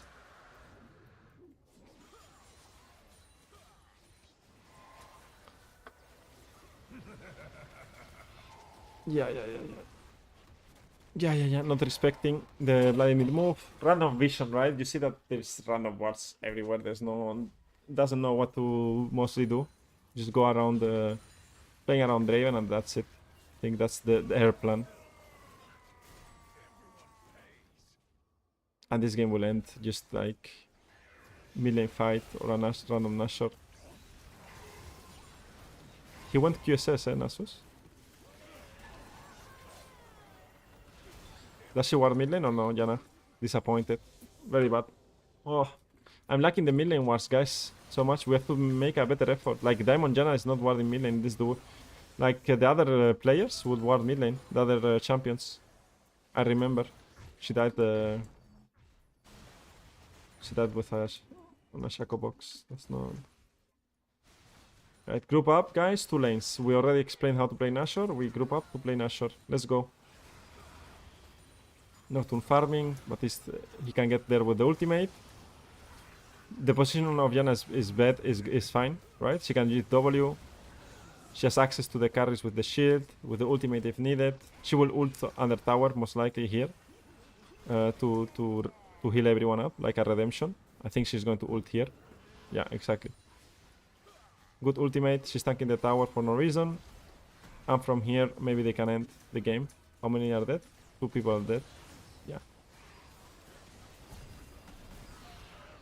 So, very good Nashor at the end. At least 4 people in 1 lane, they fought and they ended the game. No one was split pushing top, so no one touched the top wave. And they went together. Overall, okay game. Can be better. Vision-wise, it was better than silver and gold for sure. It's a different game also. Like, you have a Draven, so you have to pay more attention to Draven. Enemy team did a lot of mistakes, right? But it keeps simple, right? Just keep it simple. Go together with your team. Vision can be way better, but it is what it is. I mean, she knew what to do, how to win the game, I would say. Danny, have a nice day. Have a nice day. Catch you later. We're not going to make it too long, guys, right? I don't want to make it too long. I always like make it too long, the silver to challenger. What we are going to do is we are going to watch a pro player play, Janna, okay? And we're going to make it as fun as possible. So let me change the scene real fast. Now, last time we tried to fish someone in Korea, to fish a Korean pro player. So we are going to try to do the same. Are we going to find a Korean pro player playing Janna in challenger? That's my... that's going to be my goal, right? My goal right now is to find a Janna player that we can find from the start. So maybe it's going to be a matchup that's complicated, but it's super difficult, right? Like, this is Spike against Karma matchup. We are not going to find... I don't think we're going to find a Janna game. There is no way we find a Janna game, right? There is no way we find a Janna game. We would be really lucky finding a Janna game. Look, this guy plays so many Jannas, and he's playing Karma now. Maybe we find a Janna, eh? Maybe we can find a Janna. Fran, talk to you later. Thank you for stopping by. Have a nice day as well. Let's see. We're going for the challenger, guys. For the challenger one. If not, we can spectate any challenger from EU West. I want to see a bit of Korean solo queue. Maybe it's a bit more exciting. It's Elise against Nautilus. There are no Janna players, guys. There are no Janna players. Nidalee support, eh? Have you guys seen the new Nidalee support or no? Maybe show this. Wait, I want to watch Korea or EU West, so I don't change my account. I want to watch Korean solo queue. If he's playing on Korean solo queue, yes, but we have no access to Korean replays if it's not live, right? We can only spectate live replays, right? So here, this is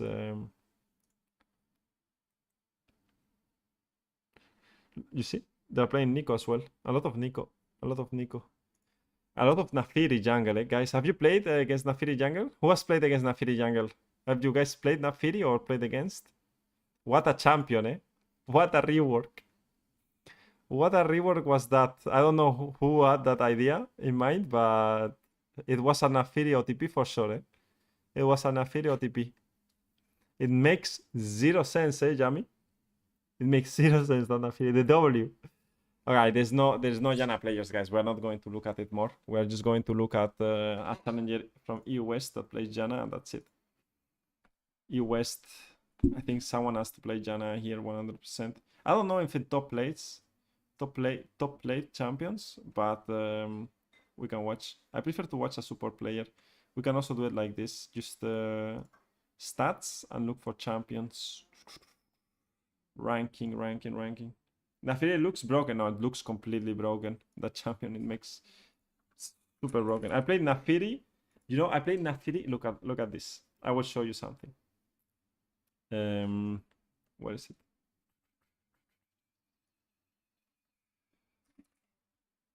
Oh, okay, here. I will show you something. Nafiri is dog champion. All right. Look at this game, okay? I played this game. So I played with a Nafiri, and what I did. Wait, where is it? And what I did, I was going as his dog, you know? Look. I was playing Nico support, and I was playing with an Nafiri, and I was going as his dog. Look, I'm a dog right now, and a Nafiri dog, and I was following. And I was just going, you know. And I was like this the entire game. I was going like the Nafiri pet all the time. When I could, I would be the Nafiri dog. Here again. We go back to the together. I don't know when we go together. I mean, here we dive as a cannon, no? Yeah. Here I dive as a cannon with Nico. That's also like a tech. The hidden tech. And I can dive forever. I was the Nafiri pet. Here I think we end up dying everyone, but well. Yeah. Also Nafiri goes really fast, so with Nico it's pretty nice. Yeah, exactly. It's so funny, you know? You take the dog and you just go. Or if not, if you play with Kalista, you get the Kalista Ghost. That's also pretty broken. All right, we can watch Mixed Emotions. I don't know who he is. Who is this guy? Because he's probably on LoL Plus. Mixed Emotions. No, he's not on LoL Plus. So we can watch him play. He played Janna so much. So which game should we watch? He goes for the shield build, as I explained before. He goes for Moonstone into Redemption and Downcore, right? So Cartus Janna, one of the combos that I said that was really good in my duo video that you guys have on my YouTube channel. Also, someone is playing Nico. But how is he playing Nico? Oh, he's also playing Nico here. Some Nico players, eh? Also here. Now, what can we watch? I think we can watch this. The Jhin. This one is good. This one is good, I think. It's he gets full items, 33 minutes, right? Kai'Sa Nautilus into Jhin Janna. I think this one, right? Also, he has like Yone Gwen, which is a bit similar to what we saw in the gold one with the Gwen and Yasuo. So we can see a bit the difference, no, guys? We can see a bit the difference between how he plays with those champions as well. We take that. We're going to go for that. All right, this one is going to be the last game that we watch, and we will finish the what's called the Silver to Challenger with Janna under 3 hours, around 3 hours. I think 3 hours is pretty good for this type of sessions. I like that the Silver and Gold are a bit longer, and then we do the Diamond and Challenger. And it's a bit like just enjoying how they do things differently. A bit flaming the what's called the Diamond as well. But this one most likely is going to be learned, right? I want to see how they play in Challenger as well and what they are doing. So we are also learning a bit and see if they do the things that I think are correct or not. Right, he's going to start with Sweeper. He's going to play against Nautilus Kai'Sa. They should have the Prio early levels because Kai'Sa is not that great at getting Prio against Jhin. He goes for Deep Ward Arentes Hunter together with the shield runes. And he's just going to lane, right? He's going to cover the tower. It's also fun to take Masahar spawning pets or Void Yeah, I had the mini Void the small one, the small Void thing. Had Janna play with me the other day. Let me change 1 second. Had Janna play with me the other day, and every ultimate she used griefed the entire team. Well, it happens. It happens. I played versus Skarner top. I just kept getting dragged into a pack of dogs. It was Well, it's not. It's scary, no, to get dragged into a pack of dogs. That's for sure. You need to be careful then, guys. Be safe. Be safe. Stay safe. Stay safe. All right. Let's see. Oh, they are invading on here. I mean, this is why you cover, by the way. Even in challenger, you have to cover. Like he's not covering, guys. That's very bad. Mixed emotions is trolling. He's playing with Echo then Echo in bot lane. OTP Echo playing AD carry. So pretty sure he wants to look to roam.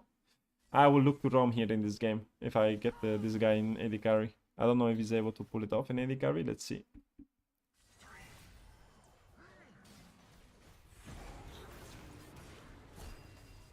Alright, Nautilus all-ins. He goes forward, so he's make sure that he can, what's called? He can block some damage, right? From the Kai'Sa, but well, there's nothing to block. There's no W yet. So you see in this moment your AD carry messes up. Is filled AD carry, as we know. Someone should be filled from the enemy team as well. I think I don't know who, but hopefully he gets punished as the Jhin got punished as well. And the enemy jungler started on your bot side. So he's just patient, doesn't look for fancy plays, just get the experience on bot lane. I think he still has flash, so maybe he can play it. He gets the 1-for-1, not that bad. And now Jhin can farm. Now let's see what he does. He gets sweeper, doesn't go for a control ward. All right, he's going to wait for gold. He doesn't think he can use the control ward. I don't think you can use the control ward either in this matchup. I mean, Gwen is not going to gank you, but I would buy a control ward to drop it here, for example. I will drop it here or here, because now Nautilus most likely is going to open towards top side or towards bot side, trying to look for a gank in mid lane. So you can always cover your Corki, right? If you drop vision here. But well, he decides to not go for the control ward. He decides directly to go bot lane and push, crash this wave, and now he has more freedom, right? With this freedom, he could like move into the river, sweep. He uses the sweeper, and he goes around because enemy Talon should be bot side, right? 100%. Now Gwen gets the top side camps, so she's still trading, like they're trading bot side for top side. Now the matchup on top is pretty important, so what Talon did, I don't know if it's that worth it, because now Gwen is going to be on top, and if Darius dies, that's a problem. Now Janna is 2v3, right now, 2v3. This happens a lot in Challenger, Grandmaster. You're getting dove. It's very common. Holds the tornado, gets the Nautilus. As I said before, it's hard to dive, nowadays. You get one shot every single time. So yeah, well, just play the dive. Hopefully Gwen farms well, and you can play the game later. 2-1. Janna gets accelerated. She waits for Jhin. Now they have to crash this next wave. You see, now they fast push the wave. Super important to fast push the wave. And she bases, right? Now I think she has gold for the boots. And also a dark shield. She gets a pink ward. Now with this pink ward, she can play void grabs 100%. And Jhin is going to play this wave alone in mid lane, in bot lane. And she's going to play for void grabs. Jhin, can Jhin get dove? He can get dove, right? So he's going to kind of hover for the dive because it's Nautilus Kai'Sa.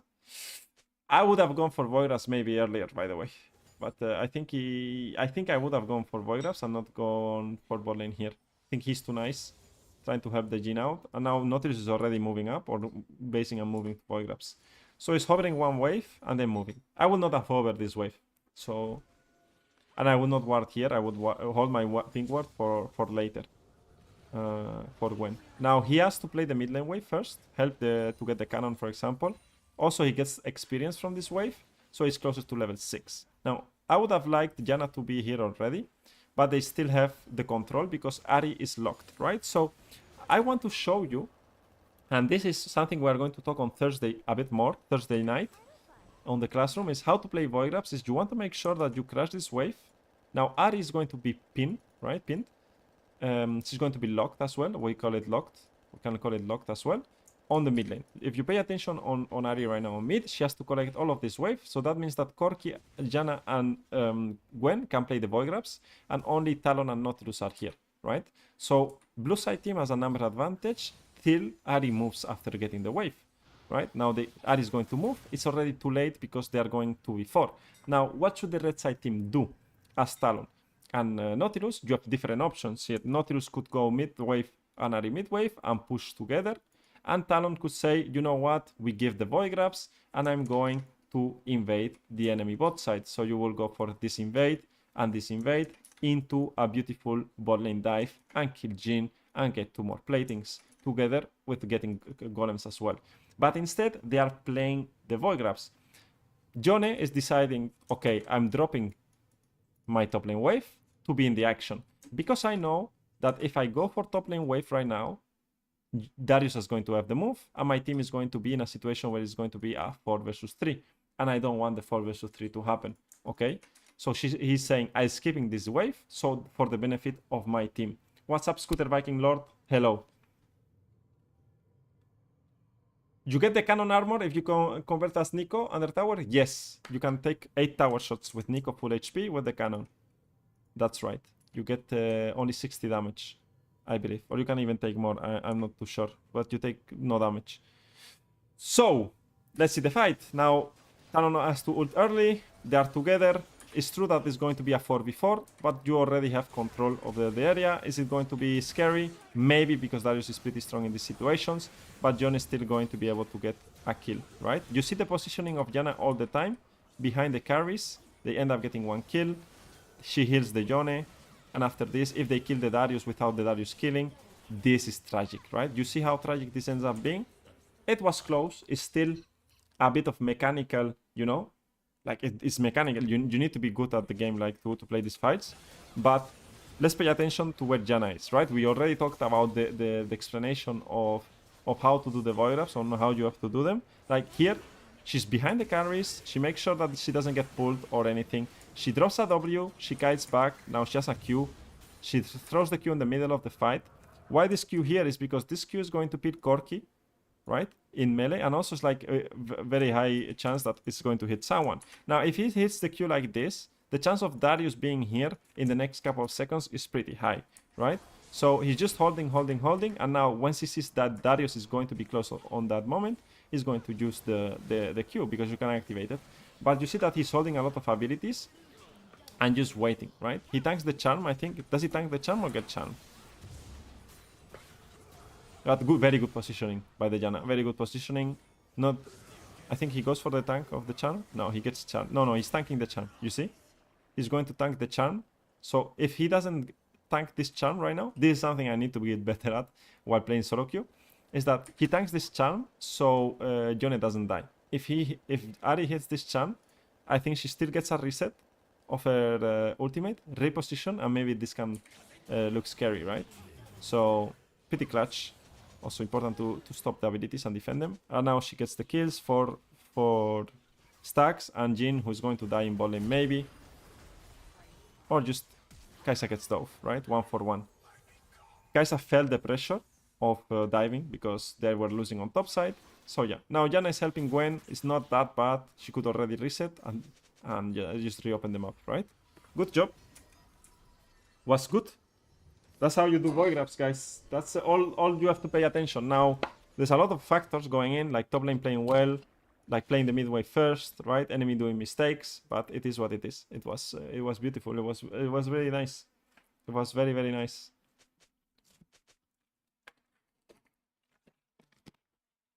It was very nice. Now, going back bot lane. Now, what I would do in this situation, in my opinion, what I would do as Janna, I think what Janna can do a bit better is opening through here and warding this wall. Why warding this wall? Because there are 2 things that can happen right now. Maybe warding Dragon as well, because Talon, like warding here and warding here, because Talon can always jump this wall, right? So you want to be careful with that. Now, they are going to or keep the free, pushing towards them, or break it and turn it into a crash. And now Nautilus has the move, so this ward will always spot Nautilus, even if you have a ping ward. And this ward will spot if they do Dragon or Talon is jumping, right? So you could use 2 wards already to defend the camp, and you see Talon is already here. He might look to jump, right, to enemy camps or to do something. And also, like this ward, because Ahri got this ward as well, you will see Ahri enter. It gives all kind of information. So I will not like go towards bot lane and not drop vision for myself. So now you have like a big gap of vision here that Talon could abuse, and Corki could get punished, right? So, and she didn't use any wards. Wait, where did she use the wards? All in lane? Ah, she didn't have wards, by the way. She just got one ward. My bad. I thought she had wards. Never mind then. She exited the base without wards because she just got it. Okay. Then it's fine. I would not use it on lane, but it's fine. I mean, maybe this ward can be helpful for the what's called ATP on lane. But look at the position of Janna mechanically, okay? He gets hooked. He gets hooked right now. What does Janna do? She goes in front of the Jhin, blocks the W, takes some damage as well, and that's it, right? So Jhin is not low HP. I mean, he's mad that Jhin is trolling, but oh, they killed. They got so lucky there. Nautilus could have maybe blocked. Now they get this wave and they are in heaven because they burn this wave. Nautilus is going to freeze. It doesn't matter. Jhin doesn't need to care about this freeze, by the way. You push the wave, it's going to freeze. It is what it is. You got the wave. You were in a terrible position, and now you're in a good position. Now, what I would do as Janna is scout a bit these camps. Exactly. Scout them a bit. Maybe drop a ward on here or there. I think ward is good to defend camps as well. Ward is okay.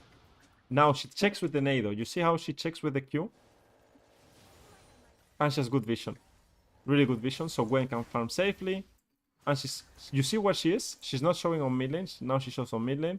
But she's always hovering. Going for the vision when she can. She's not afraid to do so. Because you see, this is what we talked about. She set up a couple of wards. And now because of this ward, she has the entrance to go there. Of course, if you start here and this is dark, this is dark, this is dark, you need to go step by step, and after that you can play. Now she knows that ending here with sweeper, she's not seen, so she can go for this play. Gwen can jump here, Jhin can W, and Corki can come from behind, right? So she's very aware on where everyone is and what they can do, right? She's just being patient, going to play with the Q. I don't know if Jhin is going to hit W. He had no range. Nothing happens. Maybe dropping some vision there, but she has no more wards. Maybe basing or looking for a base would be nice. I mean, he tries to deny some vision of Nautilus, but there's no Nautilus wards. And now playing around bot side, around the Corki. Hovering the Corki. And it's very common to make plays around Silent at this level as well. So Nautilus is also here. Talon is also here. Jhin is also here. Everyone is here. The problem is that Gwen is not here. So, in my opinion, Corki should just get the wave, you reset and play a top side, right? You play top side, play for the next rotation grabs. You leave you can even put Jhin bot lane after and Corki mid. But well, it is what it is. I think here she's wasting a bit of time and she just should just reset and get wards. Yeah, not resetting here and getting wards I think is a bit criminal. Criminal. Yeah, she should be out already here with this on this fight with the base. Oof. At least she doesn't die.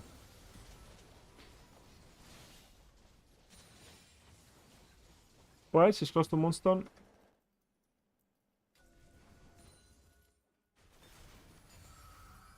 She cannot pass through Tribush. She drops a ward on Tribush. What a criminal. Yeah. Challenger players. Not resetting for vision for the next objective. I feel like he's staying too much around bottom, but he's hovering this type of wave. But you see that she's not showing on the wave, right? She's just hovering the wave and now going back together with Gwen. This is how I want Janna to play. Is like go with Corki and Gwen, because with Jhin field Jhin is not going to carry the game, right? It's Gwen and Corki are. What the damage of Gwen? I mean, Gwen also is pretty strong champion right now. Very strong champion. This face check, sometimes you will get punished by it. I don't know if she will end up dying. She's pretty fast, ends up dying. A challenger player goes in, wards, and dies because he tried to ward and he got trapped.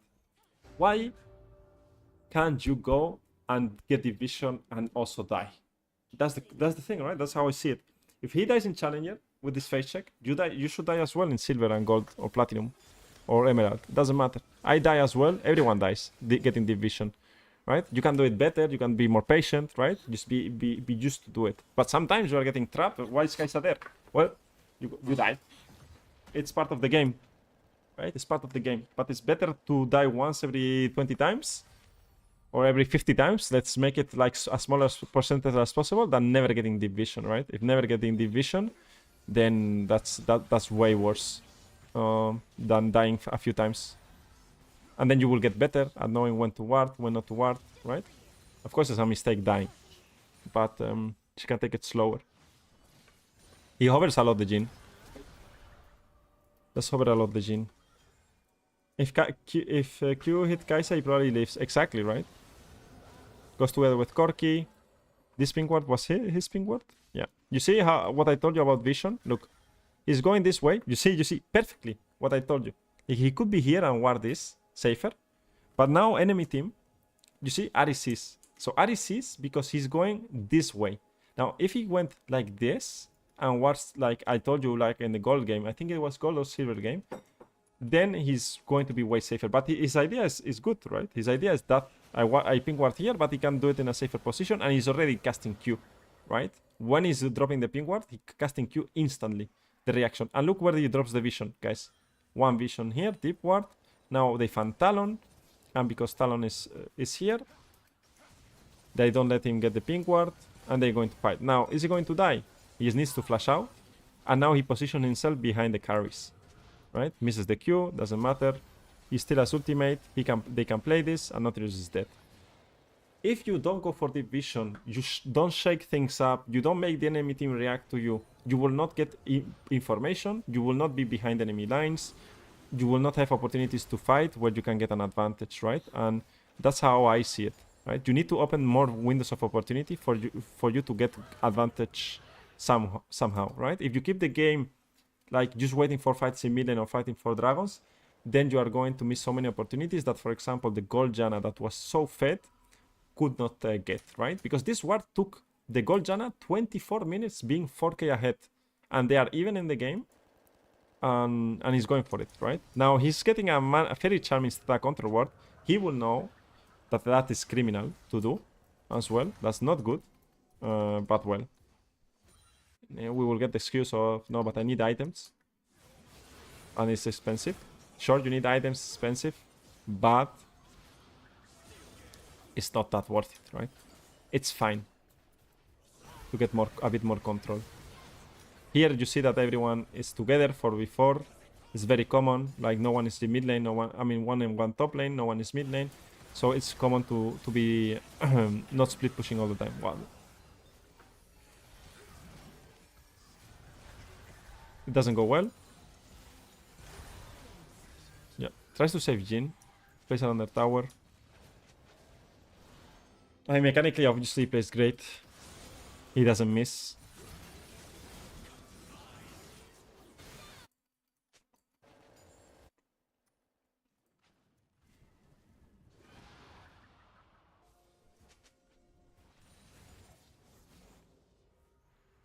You see, he's not on mid lane wave. Is he on mid lane wave, guys? He's not on mid lane wave. Never. You have never seen him on mid lane wave. Not once. Maybe one time. Hovering it. But not on the mid lane wave. Helping Jhin push. 0 times. Helping Jhin push. 0 times. No times we have seen that.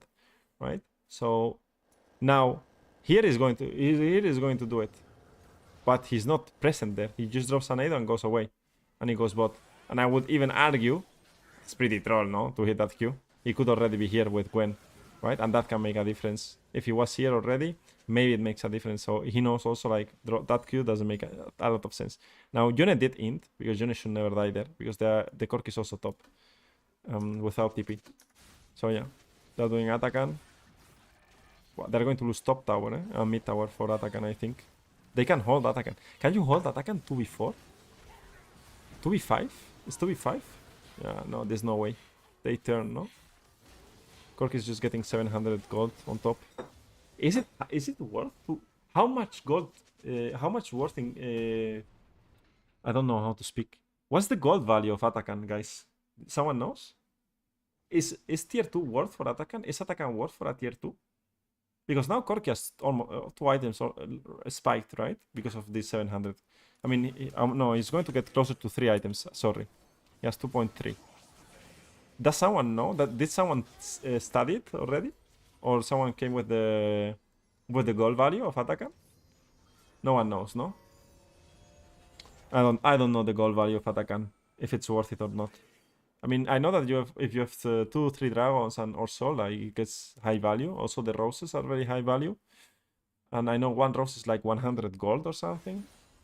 But the roses stop scaling after something. But I don't know. I'm not sure. But now Corki has 3 items, you see? So Corki is very fed at the moment. So, yeah. Atakan is like over 70% of level for everyone in team, right? Yeah, exactly. No, for super is broken. You get a lot of level. Like here, Nautilus is level 11 and Janna is level 10. I mean, she is getting level 11. But Nautilus should be like lower level always than an enchanter, right? I mean, Janna is roaming, but the thing is that here, for example, Corki could maybe win this, like with the items that he has. And that is in... You cannot imagine that, right? Now, also I would say, Janna here is what she needs to do is she needs to drop vision for the Corki, right? Like, Corki cannot be alone here. And going from mid lane to top, I don't like it. I think you can go directly towards top lane and be in this play, right? But well, he gets still the red buff, some vision, uses the control ward, gets another control ward. So I'm happy about his decision to not take the mana regen item instead of a control ward. So that makes me happy. Yeah, with roses, a lot of damage as well, no? The roses, 80 damage. How much? 80 damage. Adaptive Force 21 and experience, right? They got 43 and they also got attack and gain 25 increase effect from all edit pigment rewards.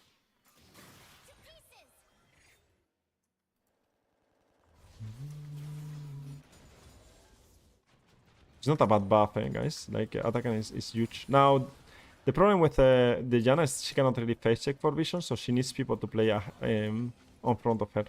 Now, let's see how she plays the team fights, because that's also like a big part of it. Now, you see that where she's playing at, she also has Redemption. It's the first Redemption player we see today, and she's playing with the Shield Janna. The Shield Janna is broken, guys. Like, it's the first guy we playing Shield Janna from the 3 reviews. The 4th one is the Shield Janna. It's so broken. If you play good positioning, I climbed so much. When I was OTP Janna in Season 6, I played Shield Janna with full shield power. And look at this. There was no shield power back then, but full AP with a lot of shield. And look, she gets hooked. Doesn't matter. The position is good. Cannot get punished. Now look at the Corki. Redemption. Look at the Redemption. She gets a bit of healing of the ultimate. Look at the Redemption. Bam. Now look at the shield. It's very big shield, guys, and he's full HP, right? So with Revitalize, he gets more shield. No, yeah, doesn't have Revitalize actually. She went Domination. Second, imagine with Revitalize and Font of Life, that would be way better, way stronger. I think he should have gone for Font of Life and Revitalize 100%. I don't think she gains that much for the other runes, but well, she didn't know, no? She had filled AD, most likely. Look at the shields. Wow, when she's going to get downcore here.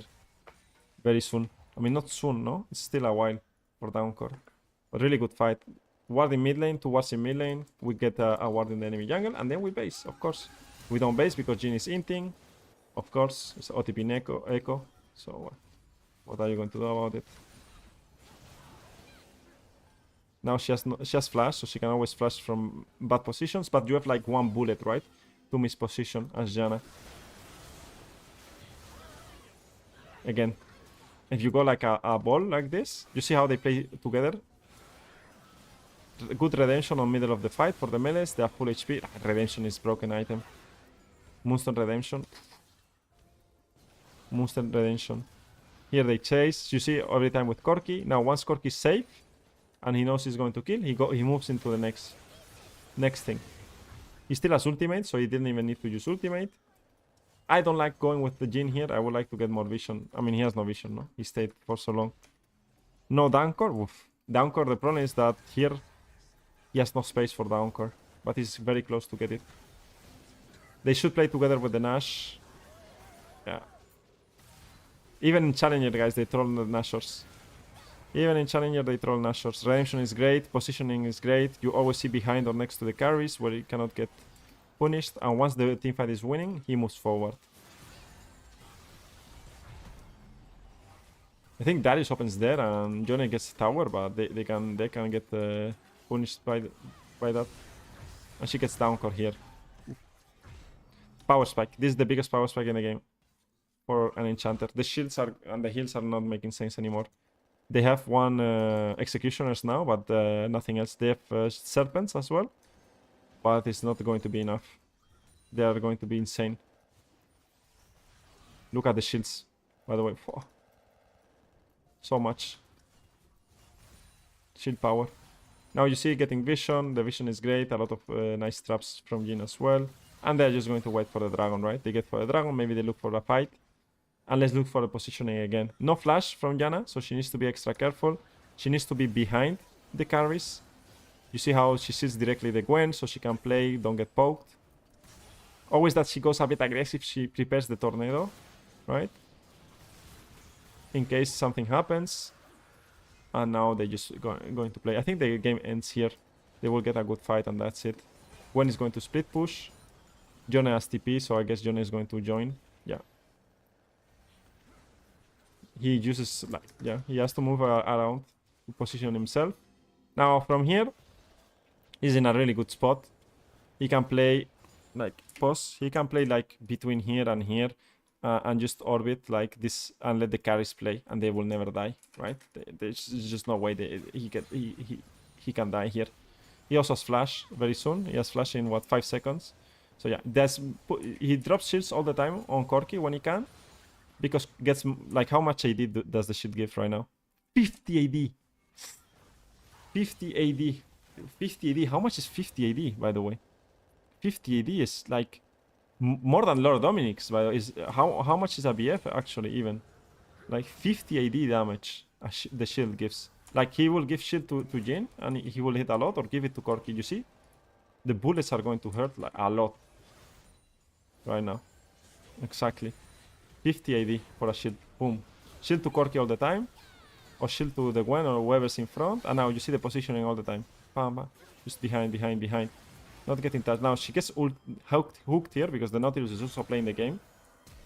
Instant redemption most likely. And then healing up everyone. She gets one shot. Enemy team knows what they are doing. But it's too late. Right? You can one shot the Janna and spend things on Janna that the rest of the team is going to punish. But the enemy team knew what they were doing. They wanted to hook the Janna. They wanted to go on to the Janna because it's the most important member in this type of fights. But this is not going to happen in lower MMR, right? This is not going to happen. So it's such a free build to climb, I would say, the shield one. The roaming one is also, like, specific, but I would say if you go Aeri, you get these 3 items. And you have some good carries in the team. Oof, it's a really good one. How do I get from Emerald 3 down to Plat 4? How do I go from Emerald 3 down to Plat 4? Tilting, playing bad months, bad teammates as well, bad luck sometimes. What's up, Dario? Try this. I'm 75% win rate. This with this build or what? I'm a 75% win rate as male support. Flash heal, ultimate EQ. Okay, yeah, E buff, W spell order, comet, mana flow, transcendence. Yeah, I tried that one as well. I didn't try with Blackfire. Torch. Magic Pen Boots, Horizon, and Cosmic. Yeah, those items are good. I would also go for Horizon Focus second. That's valid. I don't know, Mons, what's the problem, right? Maybe there's some problem. What's up, Ice Track? How do you choose between the Mandate build and the Moonstone build? That's a good question. I mean, I think the Moonstone build is just too strong, no? Now the Moonstone build is just too good. I mean, with Karma as well. I think I will not go AP Karma. I would not go for what's called. I would not go for AP Karma or Damage Karma. I will go for Shield Karma. Have you seen the shields with Karma?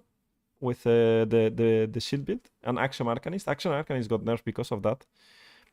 And I think it's just too strong with Janna.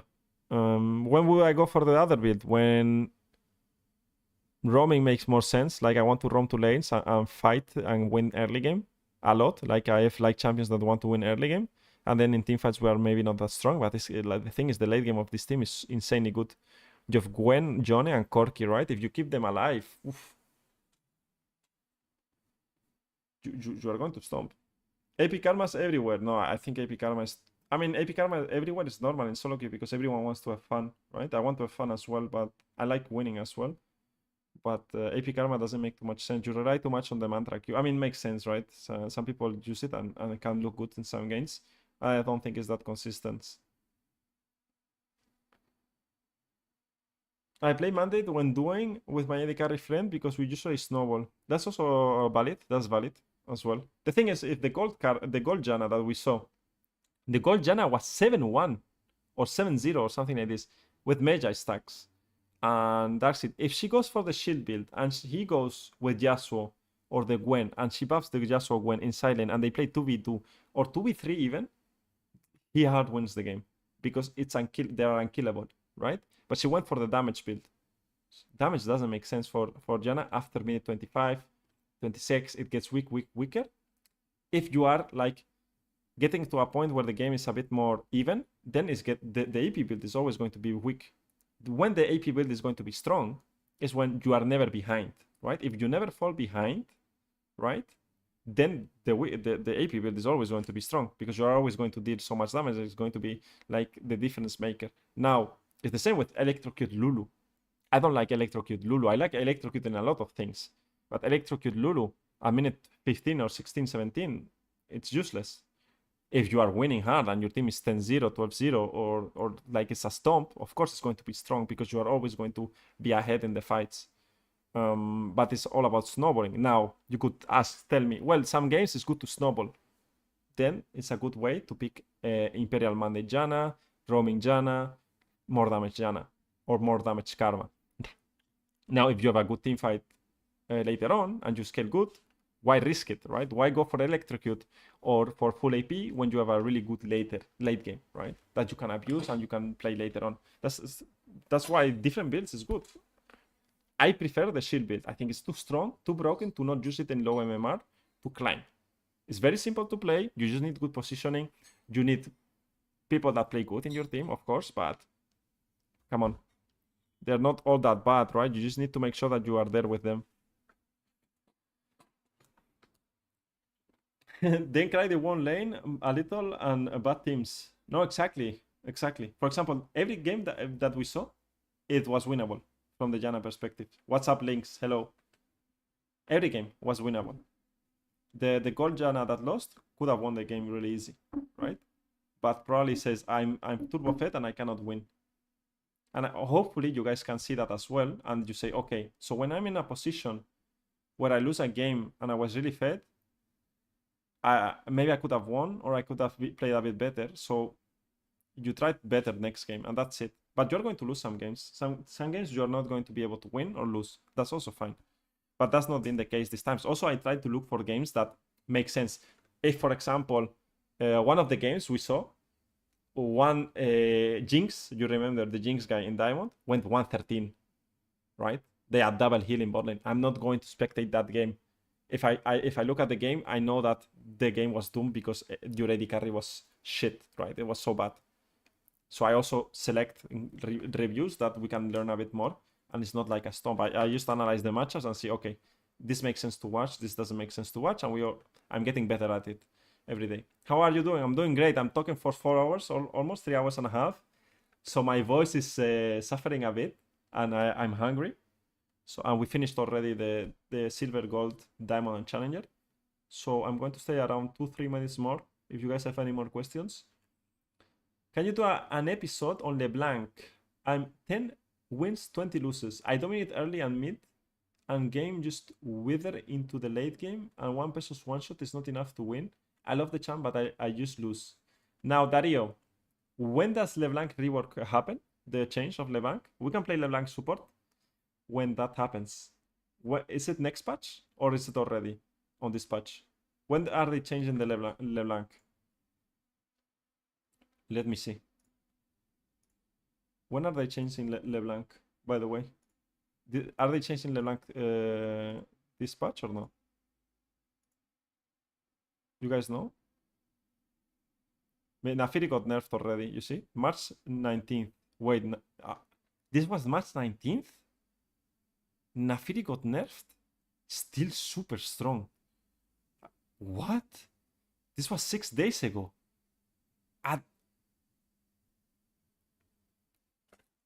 Are they changing LeBlanc? I don't think this patch they changed the LeBlanc. Next patch I will play LeBlanc support when they change the to the new LeBlanc, right? To the arcane LeBlanc. Next patch or one after? Okay, Dario, we will play LeBlanc there. I've been stomping every bot lane lately, but can't win every game. Do you think bot lane can 2v8 if play properly? Yeah, of course. I think you can 2v8 in duo. For that, for example, links, what I would recommend you is to check the event out. So every Thursday, I will show you here as well. On Thursday, wait, what is me? All right. There you guys have my Discord. And let me do this. So on Discord, I will answer you guys in a bit. You guys have here the event that you can see. And you can request a review. Where is it? You can request a review, and every Thursday we do. Right? You have the votes, for example, from last time. We did 25 reviews last time. Right? So you can see it here. This is week 3. So this Thursday is the last week, by the way. It's the last week. Right? Jesse got one here.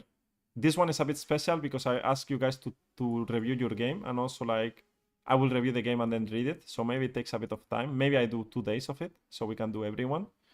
But I'm doing it every Thursday for this week, for this month, because it's every month I do a different event.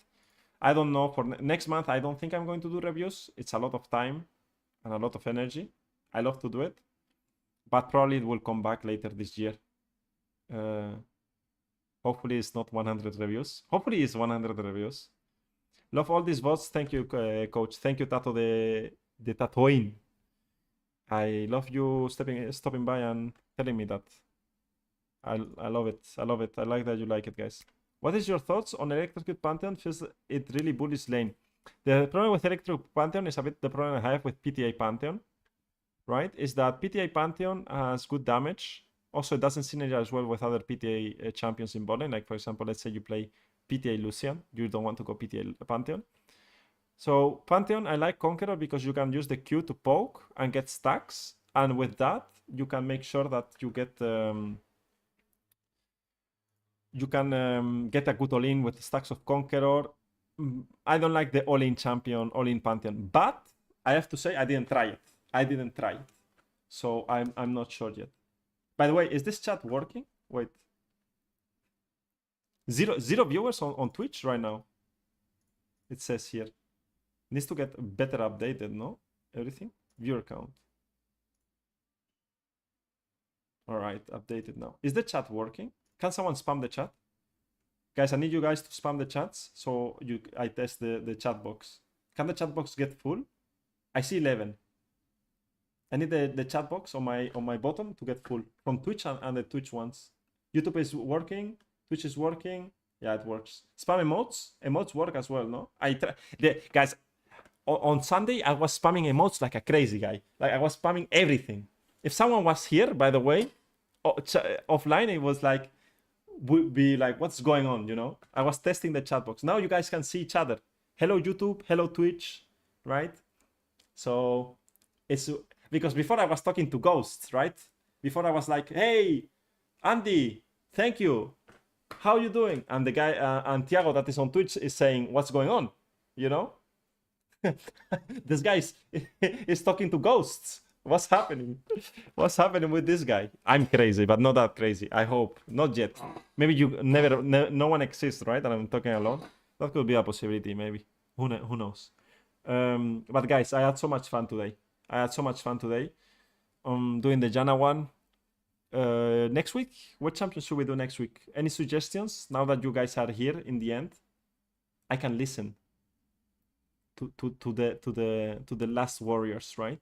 What champions should we do next week? Because we already have done quite a few. Let me go for my YouTube channel. We have done quite a few. You will see a lot of white screen here. What have we done? We have done study room here. It is. So here. You see, there's the chat on top, but I think the chat doesn't. You guys don't see it. Can I put? Maybe this is better. All right. So we have done Thresh. We are doing Janna right now. We're doing Thresh, Nami, Pyke, Lux, Zyra, Rel, Lulu. I've said people telling me Nico, right? But Nico in silver gold, oof, that can be very, Pantheon. We could do Pantheon. You're welcome, Dario. You're welcome. Milio is interesting, but Milio, I will probably do it in 2 weeks because I don't want to do Enchanter, right? I want a bit of everything for everyone, right? We have like some hook champions. We could do Blitzcrank. We could do Brown. A lot of Brown players, eh? A lot of Brown lovers. There are a lot of Brown lovers, eh? There's a lot of Brown lovers. Leona makes sense. Leona can be one. Taric. Oof.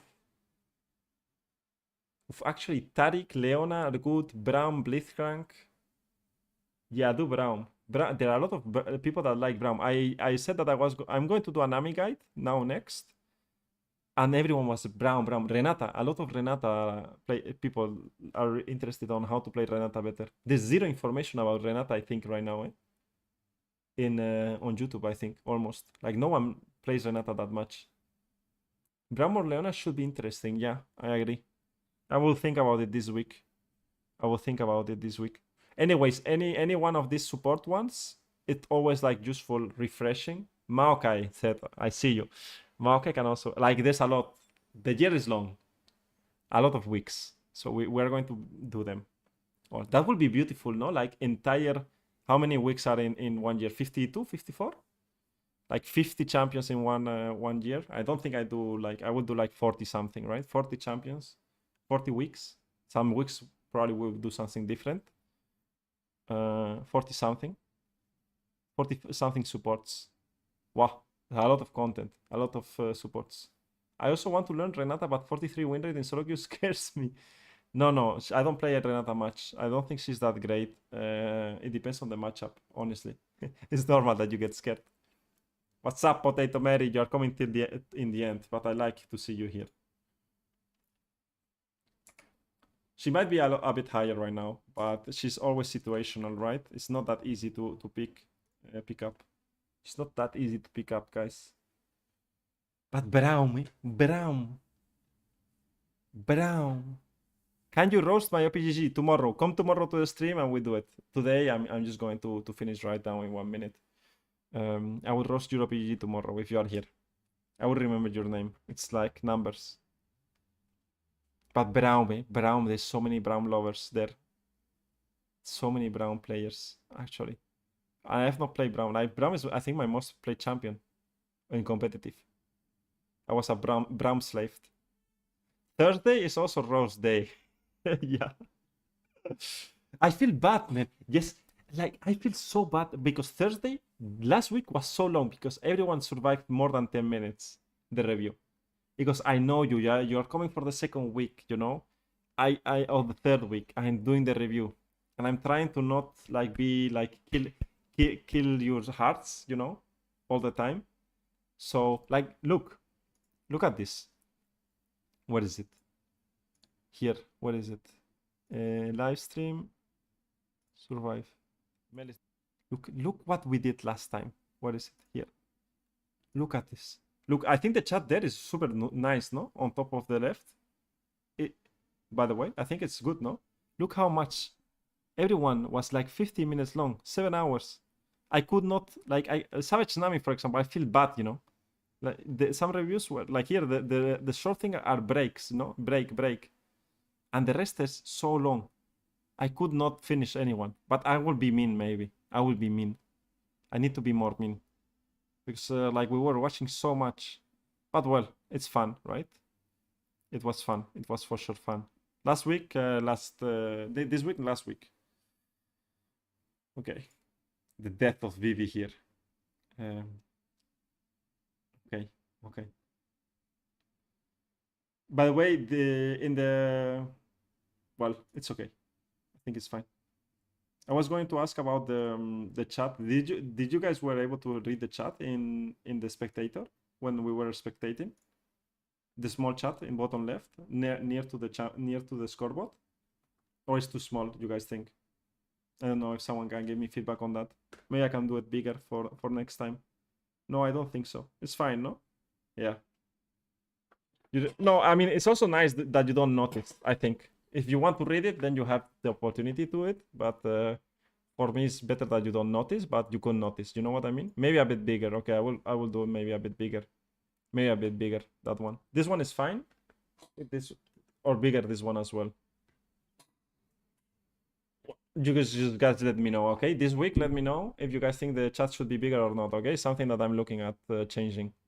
I mean, it's just a recent change, okay? So tomorrow you let me know if it can be a bit bigger. This one is good. Okay. Just let me know for this week. Always tell me what you guys think. The sound, you know, all of these things helps me. Because I cannot do everything and I don't really watch the stream back. Or maybe I should. All right. Perfect. So see you tomorrow, guys. Okay. I will try to not be late tomorrow. I think tomorrow I actually will be late because I have a session before. So for sure I will be late. But I will not be that late. All right, guys. Have a nice day. And thank you for being here.